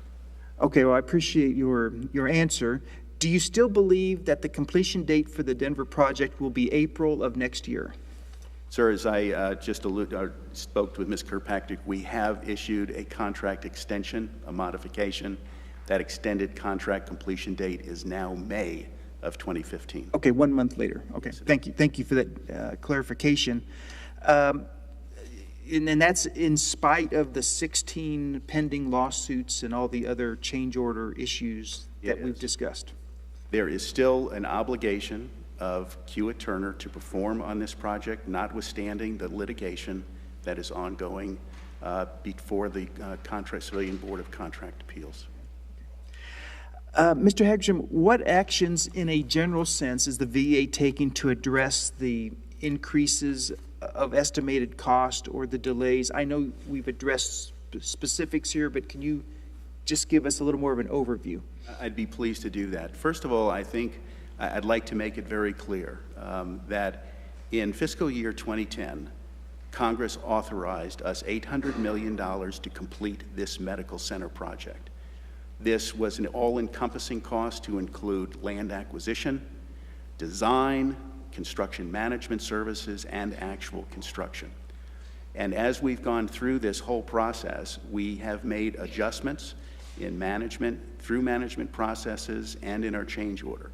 And there are two tracks that we've tried to take on this to ensure that both the subcontractors and the prime contractors are being paid. It is not the intent, and never will be the intent, of this department to have subcontractors or the prime contractors fund and finance the project. However, what has to be realized with regards to this is that this project does not contain a clause that allows for an economic price adjustment. Those adjustments that come to this cannot just be because, well, our low bid was this, or the market now says the cost is this. That is not allowed in this contract. I'd like to ask Ms. Fiotis, we've taken two tracks through an adjustable, equitable adjustment track and all through a change order track to give you a sense on where we are, what we have provided to the contractor in terms of additional payments. Now, before we do that, and I would like that, but first let me ask, the fact that this is also happening in other places around the country, like Orlando, Las Vegas, and another place, does that point to a systemic issue with the VA not having the processes completely in order? There was an issue, admittedly, in Orlando years ago in terms of the quality of the design and construction drawings. We resolved that. There continues to be issues in terms of the performance of the prime contractor to complete the work. But we keep talking about cost estimates. Are you aware that actually in Orlando, the department downfunded that project from the original authorization to a lesser authorization and used those savings to perform another project in New Orleans? So we talk about cost estimates, but these are not necessarily the case. We are operating within the appropriation and the authorization that Congress gave us to do these projects, and we're allowed to expend those resources accordingly. My time is up. I yield back, Mr. Chairman. Thank you, Mr. Lamborn. Mr. Miller? Mr. Hagstrom, help me reconcile the numbers. Everybody's focusing on $604 million or 620 or whatever that number happens to be as the cost of the hospital, but you asked for $800 million, and that includes, as you said, the cost of the land and I guess management, contingency fees, construction management services, design, all those things. You don't consider that as part of the cost of the facility, so, I mean, you don't think $800 million is the cost of the facility? The cost, it is the cost of the overall medical center to construct, where we have this particular type of contract, the brick and mortar piece of it is $604 million. But if a layman came, if you were trying to explain to a layman how much this medical center cost, and they're looking at the building and the land and the roads and all the infrastructure that was put in there, I mean, wouldn't most people say that it's $800 million, not $620 million? That would be correct. Okay. It's the total cost to construct, not only the steel, the bricks and mortar, but all the other services that preclude or predate that. Just as there are startup costs and costs that are not even associated, I don't believe, even in the $800 million, are they? That's correct. Okay. So we, even if we agree that $800 million is the number, you know that number is gonna be more than $800 million. There were additional funds that are spent in what Congress authorizes in what they call the advanced planning funds. And in those advanced planning funds, we have authorization to do those initial site investigations, those types of things. But even the startup, I'm talking about, you know, the startup of the hospital. I mean, it doesn't just start up by itself. Oh, I see. The activation, you mean, activation. Mr. Chairman? Yes, absolutely. The activation costs are separate and apart from the construction costs. Do we know what the activation costs are going to be for this? I'm sorry, Mr. Chairman, I do not know. Those Be are over in handled health- out of the medical health facilities side? account, right, through VHA. So, I mean, again, we're dickering supposedly about $1 billion number, and you keep driving it back to 600 million. But I mean, $1 billion is probably pretty close to accurate, even if you don't factor in any of the change orders that are on the table today. So we could be talking about over that, correct? Again, if you're looking at the cost of construction, that's established at 630 million, plus whatever activation, there's potentially that cost. Yes. Plus the infrastructure and the acquisition of the land. Yes. Okay, all right. Ms. Fietes, you said there was no way that you could assign this contract to the Corps of Engineers? Is that what you said? Basically, assign the entire contract over to the Corps I of think that's what you Engineers. said. Yeah, I think if we go back to the transcript, it would say you said we could not. And my question is it you could not or you will not? Well, I was responding to the actual proposal in the bill, which is the assignment of a special project manager from the Corps of Engineers to oversee the construction, not necessarily to take over the contract. Well, okay. So I was responding to the special project manager and How about saying that would probably not respond to this? work well. What if Congress mandated that the Corps of Engineers take the project over? You could then assign that to the Corps of Engineers, could you not? I'm not sure how to answer that, Congressman. Yes or no? If Congress mandated that we assign the contract to the Corps of Engineers, I guess we would have to assign the contract to the Corps of That's all. Engineers. That's I'm a not. simple question. I'm just not clear on what the details of that would entail. That's all I was. Well, you're the only people that are defending the debacle that exists today in all the major construction projects. And all we're trying to do is to get a handle on what's going on. Again, as I told the commander just a minute ago, we've given every dollar that's been asked for. Haven't we? My knowledge you have, sir. We've given every FTE or personnel that's been asked for, every piece of the most modern equipment. I mean, I've been told that the Orlando hospital is delayed because we want to put the latest and the greatest that's in, and that is great that we should be able to do that. But when you're talking about replacing a facility that was built in 1947 or whatever the date was, anything's the latest and greatest, I would suspect. I think you're the only people that have confidence in what's going on. And we're looking to you to help instill what you feel to us and to the contractors. I mean, if I'm to believe what you say, then you have the worst record of picking general contractors of anybody in this country, because you're picking bad ones everywhere you go, because they can't build on time. They can't build on budget. I don't think that's the case. There's a problem. Let's find it. Let's fix it. Yield back. Thank you, Mr. Chairman. Mr. Gardner. Thank you, Mr. Chairman. Mr. Hagstrom, in terms of the budget, we have seen on the Civilian Board of Contract Appeals website that throughout 2012 and 2013, KT was notifying the VA that the design was trending higher and higher and is now over $1 billion. Why didn't the VA share this information with the committee and Congress rather than telling us that the project was within budget as it continues to do so today? Mr. Gardner, the contract that KT signed was for $604 million. Interestingly enough, we always try to reach a firm fixed price contract. So in March of 2013, KT provided to the department a firm fixed price proposal of $898 million. With that proposal, we did the evaluation and we rejected it. And we rejected it because there was no supporting documentation that accompanied it that justified the increase in price. Interestingly enough, those proposals were based on 100% design drawings, and they had complete access. Today, after those 100% design drawings, that firm fixed price proposal, now I believe KT is saying this cost is over $1 billion. Well, what's changed? That's what we're asking KT to tell us. What has changed in terms of the project scope on this? That even after they had access to this information, provided a firm fixed price contract, now a year later, it's again grown over $200 million.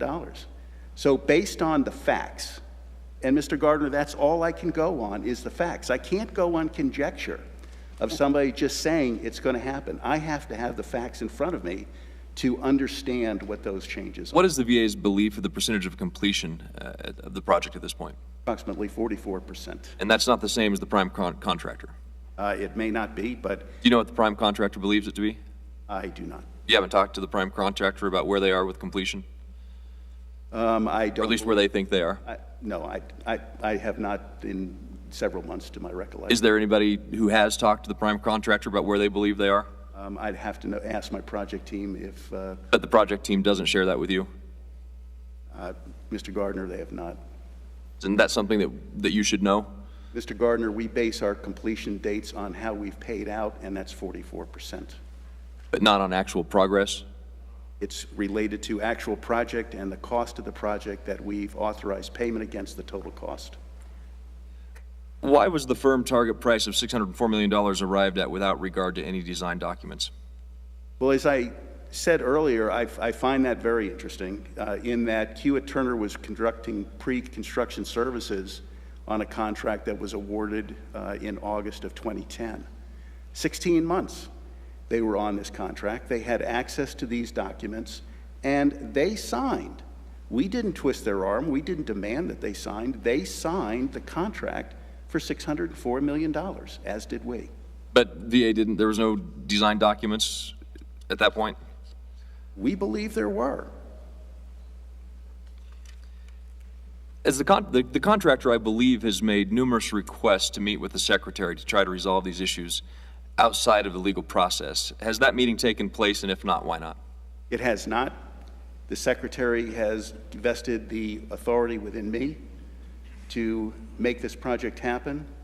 I've told KT that, and I can see, nor does the department see any benefit at this point in time in terms of that meeting. KT has chosen to go to litigation. It is now in the courts, and those decisions will be made in the courts. So, I mean, the Secretary has refused to meet with the contractor on this. That's correct. The Secretary has not met with the contractor, nor do we recommend that the Secretary meet with the contractor. You know, and I understand there's claims filed, but when there are disputes that arise, isn't that a natural thing, a requirement to file a claim at that point? It is. So why has the Secretary refused to meet with the contractor? There's nothing that is going to change with regards to the claims that have been put forth by Hewitt-Turner. This is a legal interpretation of the contract, and the courts need to decide. We have a position, as does KT, and mediation is not going to resolve that difference in our views, and that is exactly why it is in the Board of Appeals to make resolution on. So there's an active contract. There is. A VA hospital somewhere between $600 and over $1 billion that's not been built, and the Secretary of the VA and the contractor have not met. I meet with the contractor. I represent the Secretary. He's given me authority to do so. Well, may I suggest that perhaps we need somebody else in the room like the Secretary? I'll certainly relay that to him. Yield back. Ms. Kirkpatrick. Thank you, Mr. Chairman. You say that this is a firm fixed price contract, yet that doesn't preclude change orders, does it? This is not a firm fixed price contract at this time. Okay, I misunderstood. The goal is to get to a firm fixed price contract. And how even would... in a firm fixed price contract, there was still the potential for change orders. Okay, so I'm just a little unclear on why you want to move it to a firm fixed price contract from what it is now? And would you tell us again what it is now? What this is, a firm target priced contract. And how is that different, a target priced contract different from a firm fixed price? When you go into a firm fixed price, many of the issues are included in that firm fixed price that may potentially not be included in a firm target price. So what this is we are working with the contractor to try to establish a firm fixed price, and then that would mandate what that final cost is of the project. When you get to the firm fixed price contract, will that include the change orders that have now been issued, that are being in the process of being resolved? It would, and those adjustments have already been made within the contracting vehicle that we're using, in that we've adjusted that firm target price to $630 million. Okay, thank you for that clarification. I yield back. Thank you so much for your testimony today. I just want to say, as a veteran, before you're excused, I just think that the mission of the VA is really to provide health care benefits to those that have served this country. And what you've demonstrated, I think, today what has been demonstrated today in testimony, certainly by the GAO, in that you've got problems on every project, not this project, and every project has different contractors. And what that leads me to believe clearly, you are not a construction entity. The VA is not a construction entity. It is not your core competency, and I think that's certainly demonstrated here today. Thank you so much for your testimony. Thank you, Mr. Chairman. I'd like to bring the first panel back for a final round.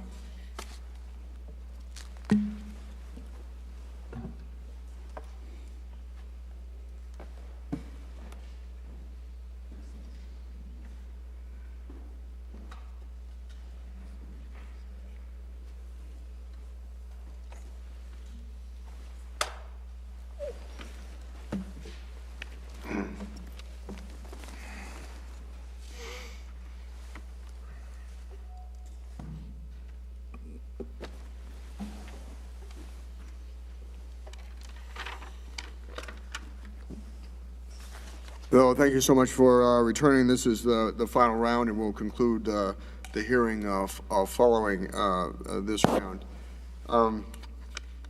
Mr. Giffords and Mr.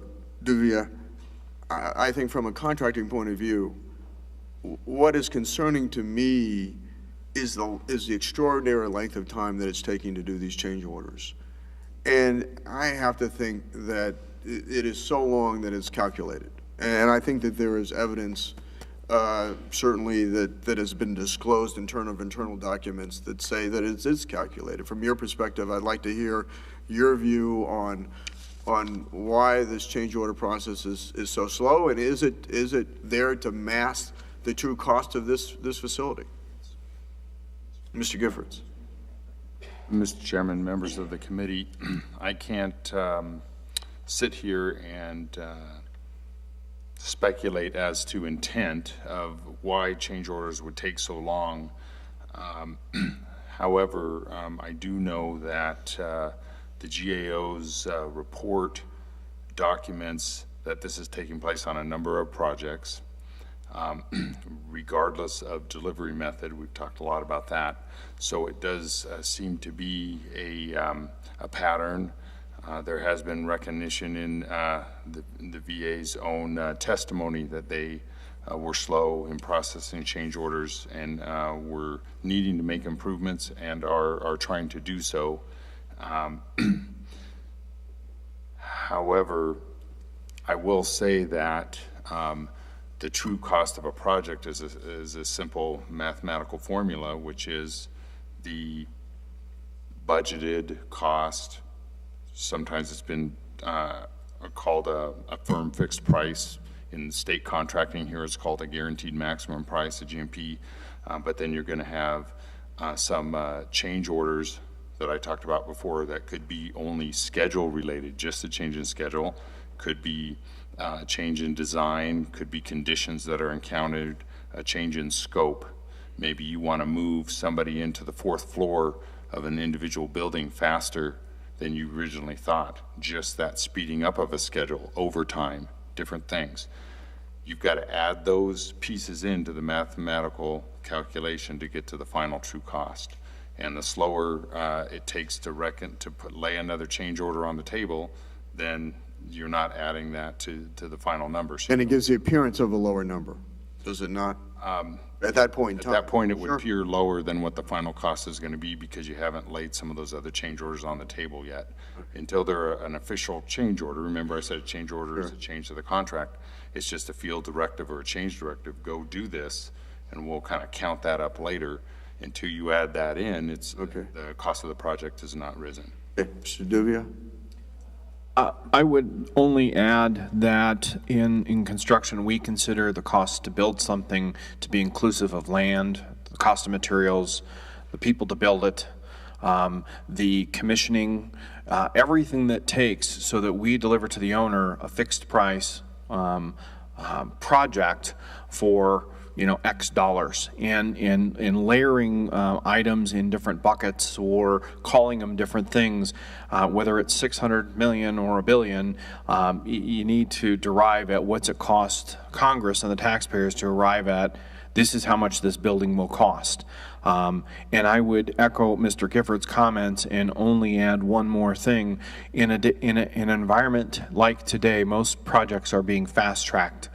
We do something called building information modeling, which is we build a building on a computer before we dig a ditch.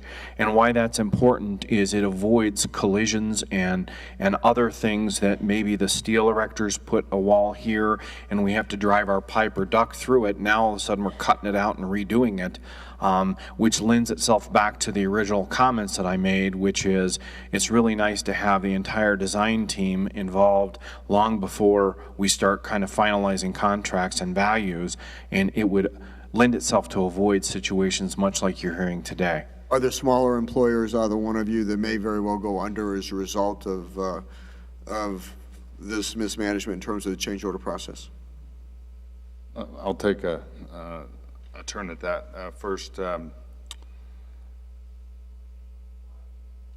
two things. Number one, I talked about the cash flow crisis, and yes, it is very possible that one or more, especially smaller companies, could cease to exist if they are starved of the extra cash long enough. And we're at the process point now where I have a concern that that could happen on this project. I'm not saying it will happen, but I have a concern, and there's two reasons for that. Number one, construction is a cash flow business, so you need cash flow to continue to work and keep your people working on other projects. And if you have receivables that are over the 90 days, if you have a lack of cash on your balance sheet, you can't go and bond for the next job. So if you can't continue to do work and you're owed money that you didn't anticipate, a change, an additional cost, that can really get you into a bad spot. Now maybe you can go get some other work that doesn't require bonding and try to make up the difference, but it really can impair your ability to go forward. And if you stop moving as a construction company and you're smaller, the real possibility exists that you could no longer be in business. My time has expired, Ms. Kirkpatrick. Mr. Davia, on fast-tracking, whether or not the VA or the Army Corps has that capability, I don't really know. But in your experience, isn't it typically the contractor who has that capability to fast-track? Ms. Kirkpatrick, it is. It's issued by the owner to say the date is the date, and we need you to make that, and then we would come back to them and say that may require 2 or 3 crews, it may require graveyards, weekends, things that weren't part of our original pricing because in a panacea, we work 5 days a week, start at 7, into 3, but when you get into that kind of an environment, it does cost the owner more, and we as construction professionals, we work for the owner, so if that's what they say we need to do, we'll do it.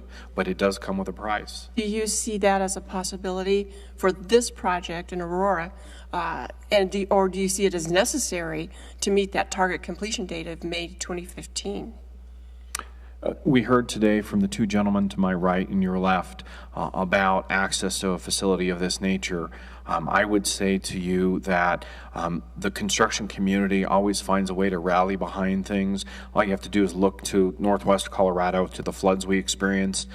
We can move mountains and do great things in a very condensed period of time.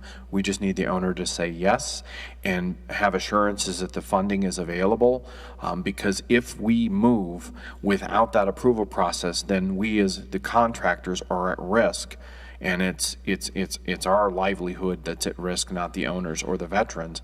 Clearly, in this case, we could do that if we were given the assurances and the green light to go. Can a fixed price contract be fast-tracked? I don't know the terms of this particular agreement, but I would offer the following comments, maybe a little naively, to say, I heard there is a desire to get to a fixed price contract for this project, but is currently not a fixed price contract. Therefore, I can only assume that we can fast track, or the VA can make necessary arrangements to authorize the fast tracking of a contract, of this contract. But again, I think price will be the factor if it's not already. Mr. Gifford, I am concerned about the number of contractors who might be affected in this particular project, because, as you know, I mean, you testified, or Mr. Davia, that the profit margin is between 2% and 3%, and very few contractors have the ability to carry huge amounts of money for a long time, and especially in the current economic climate. Do you have any idea how many contractors on this particular job are facing that possibility? Representative Kirkpatrick, I don't have a firm number, because that would be going into some pretty minute detail into each financial situation, but it is not uncommon to have anywhere from 20, 30, 50, or even more subcontractors or pieces of a commercial building of this size, and all of them, to my knowledge, have a piece of any change in schedule, which is a huge one on this project, just the change schedule and design. And so that goes to the financial wherewithal of each of those companies. But I wouldn't be surprised if you were looking at 10 or more companies that could be in the serious category, just based on different ones that I've talked to. Thank you. And again, I thank the panel for testifying, and thank you for your service to our country. Thank you, Mr. Kirkpatrick. Mr. Lamborn. Thank you, Mr. Chairman. Mr. Bozzella, transparency is a problem that you cited in your testimony, and that's one where the VA suffers what appear to me to be systemic issues and problems. What can the VA do to improve transparency in major construction projects like the Denver project? Mr. Lamborn, Mr. Chairman, first let me preface that by saying in our work on the System Worth Saving Task Force, the biggest problem we see in VA is not the fact that they have problems. Every healthcare system has problems. It's what they do about the problem. And what they do is a very slow process of enabling the local administration of that hospital to be able to get out in front of it, tell the public what's going on and what they're going to do to fix it once they understand they have a problem. The Legionella issue in Pittsburgh, where 6 veterans died from Legionella disease. And I know that Chairman Miller is well aware of that whole process. In South Carolina, in the backlog of GI consults, and 4 veterans ended up with cancer because they weren't diagnosed on time. But the process to fix that goes through a long line of up the chain of command to the central office to finally approve a press release. The same thing happens with the construction processes. This local administration was told they weren't allowed to talk to us, the veterans, about what's going on at the hospital. I've sat in meetings in June, the last one that comes to my mind is June of 2011, where the contracting officer sat in one corner of the room, the other contracting officer ran the meeting, the room was full of VA staff members, and nobody's asking questions. I was invited to the meeting as a veterans representative. I was the only person asking questions. And when the meeting was over, one of the senior hospital medical staff came to me and said, "You keep doing this. We're not allowed to say anything here." So everything seems to be, the communications is closed up. And I believe that's where, like, a different perspective on the change order process. It's like nobody's talking about what's wrong with the hospital, and they certainly don't want to talk to us. And I did challenge the VA with that. And yesterday, and I want to credit Mr. Hagstrom and his team, they met with 8 of us at the hospital yesterday, and that was the first time that we heard information of what the VA is thinking about this project, a lot of what you heard this morning. And it was good to hear that. The point is, you should tell us what's wrong, tell us what you're going to do to fix it. Don't be afraid of bad information. In fact, instead of us crafting your message, you craft your message, and we could become your greatest ally to resolve it. And Mr. Rosa, Commander Rosa, I appreciate your work here in Colorado, and it's been great to work with you over the years. And my office enjoys working with you and the folks at the VFW.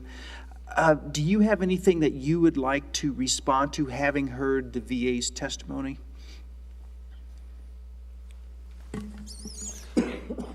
Mr. Lamborn, I sat here and I listened to it, and I'll be honest with you, I come from an old school in the Navy. I'm an old Navy chief, and I think it would probably be better if I didn't comment, because some of the things I heard, I think we have a term for it in the Navy, and I refuse to do that here out of respect.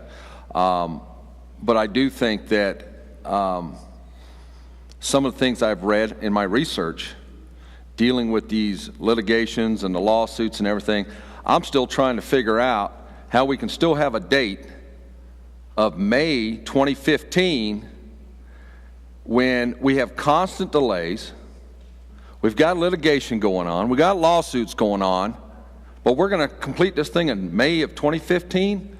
I'm sorry, I'm a realist. I'm not a dreamer. Thank you. Thank you, and I'll just conclude by saying that I do appreciate what the VA is doing in Colorado Springs. With the super clinic down there, they are doubling the current space available for local treatment of health care for veterans. And that means that people in all over southern Colorado won't have to make the trip to Denver that is sometimes very difficult, especially if there's a health issue. So what they're doing appears to be on time, on budget, and I applaud that, and I thank them for that good work, and I look forward to that opening later this year. I just hope we can get this facility in Denver fixed. Mr. Chairman, I yield back. Thank you, Mr. Lamborn. That's Aurora. Mr. Miller? Mr. Gifford, these are pretty general in nature, but Same thing. Does a contractor or a subcontractor do work before the change order is authorized or approved? As a general rule. Representative Miller, that's a very good question. There are situations where the contract requires that when the owner directs additional work, that work commence even if there's not a signed change order.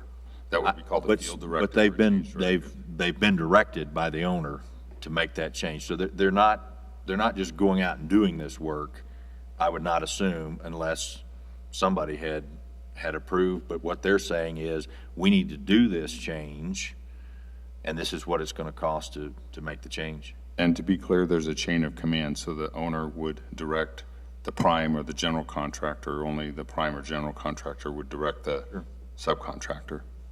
And the other question is, when a contractor bids, when the prime bids a project, he's relying on documents and designs that are provided by the owner, correct? That is correct. There are nuances in the different delivery methods, whether it's design, bid, build. So if there is a flaw in the design, or some type of a groundwater problem exists, or there's dewatering that needs to be done, or piles that need to be set that wasn't apparent from the design and the documents, who bears that cost? Again, that's a fairly technical. Especially if we have a firm target price contract. It would go back to the type of contract that you have, but you're describing maybe a condition that wasn't known. Could be asbestos in a building, or it could be groundwater, but wasn't known to the contractor. Right. May have been known to the owner. In some cases, that certainly could be the case, that it could be known, and there could be other kind of design changes where this just says, why do we have a curved wall when we could have a straight wall? And I'm not implying at all that that's what's occurred here, but I am definitely aware of instances at New Orleans where the owner knew certain things existed and did not inform the contractor, and that is not right.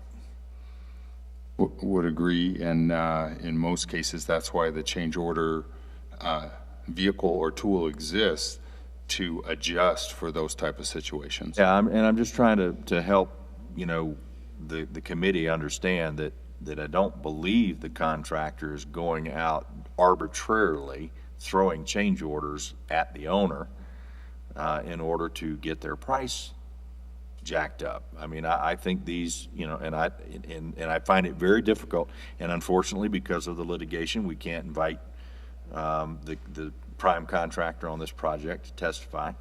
But I can't believe that they have submitted change orders and no documentation. I mean, is that normal? No, that is not normal. Okay. Yield back. Mr. Gardner. Thank you, Mr. Chairman. And Mr. DeVia, just would like you to respond to some of the comments made by Mr. Hagstrom. Thank you, Congressman Gardner. You know, it felt like to me from listening to the testimony that there's an assertion that the general construction community may be filled with some bad actors or folks who just don't get it right in every market, maybe specifically here in Aurora. And Kiewit Turner, just to be in full disclosure, is not a member of mine, but I feel compelled to defend them a little bit. They're great contractors. My members enjoy working for them. If they were not good contractors, we sell a service, and if we can't sell that service and perform to the owner's expectations over a period of time, we'd be out of business. That's just the pure factors of the market and the dynamics that we live in. We are not in the legal profession. We're in the profession of building items, and so it's not in our general interest, nor is it our desire to end up in court, nor position a project to do that. You only get so many opportunities to do that before an owner says, I'm never going to hire that so-and-so again, and that's unfortunate. 90% of construction firms in Colorado employ 20 or fewer people. This is a small business issue. This isn't about some behemoth financing some project or, you know, trying to play chicken, if you will, with an owner. You know, I got to tell you that, you know, we specialize in building buildings. We have teams that specialize in building certain kinds of applications just by nature. I too would offer, you know, and this may sound trite and I apologize, but I stopped believing in the tooth fairy a long time ago. I think the date of May 2015 is problematic given the fact that you have this much before the legal system to interpret and sort out. And so, you know, I would just ask that, you know, this committee take a look at real hard and fast the proposal Chairman Kaufman has and try and find their way to support that. The Army Corps of Engineers does an outstanding job, in our opinion, of being stewards of taxpayer dollars and administrating construction projects. And so I would conclude my comments unless you have something else you'd like to ask. Again, I just want to thank the panelists and thank you, Mr. Chairman, for your leadership on this issue. Thank you. Thank you, Mr. Gardner. Ms. Kirkpatrick. Mr. Chairman, I have some statements for the record from Senators Udall and Bennett and from Representatives Polis and Perlmutter that I would like to submit for the record. Is there any objection? So ordered.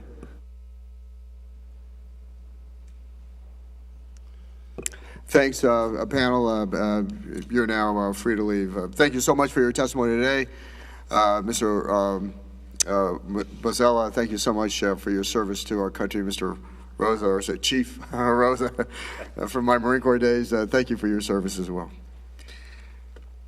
Today we have had a chance to hear about many problems occurring with VA's major construction projects, particularly with regard to extensive delays and cost overruns occurring at the replacement Aurora VA Medical Center. As such, this hearing was necessary to accomplish a number of goals. First, to assess the extent of delays and amount over budget for the current project. Second, to require an explanation from VA on how the project has been allowed to suffer these pervasive problems. And third, to determine what measures can be taken to get the project back on track so local veterans can begin receiving necessary care. I remain unconvinced that VA can fix these problems without outside interventions. So I encourage my colleagues to support our bipartisan bill, H.R. 3593, the VA Construction Assistance Act. I ask unanimous consent that all members have 5 legislative days to revise and extend the remarks and include extraneous material. Without objection, so ordered. I would like to once again thank all of our witnesses and audience members for joining us in today's conversation. With that, this hearing is adjourned.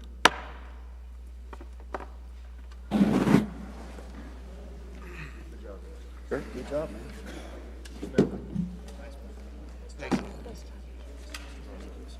you.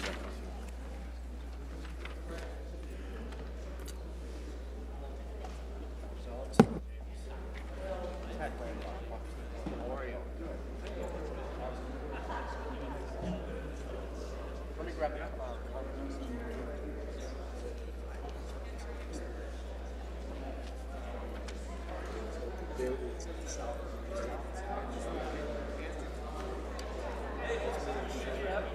Welcome to Colorado. Are you able to spend any time or have that? Thanks. Very busy. Oh man, I know what that means. It's right there.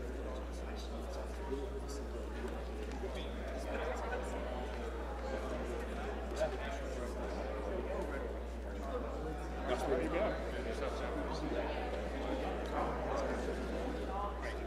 If you guys rock and roll. Dave.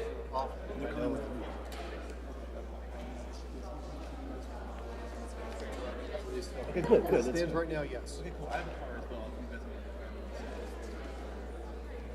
Oh, it's having problems getting there. Heads up. We were up this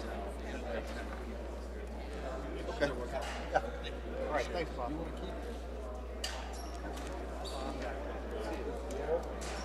Yeah, for transfer. Then there are little kids. Okay. Swinging on.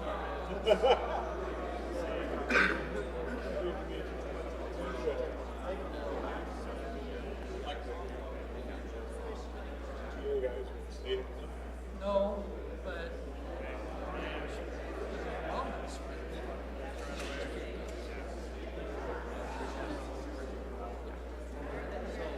Oh, go ahead, go ahead.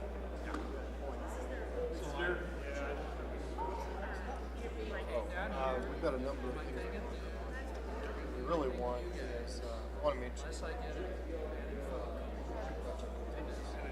even during litigation, but I would love to see VA get some realization. They're the ones who are driving litigation. That's just my perspective based on the evidence I've seen. But I don't, it's going to be up to the members to decide what's next. 470. Part of the state.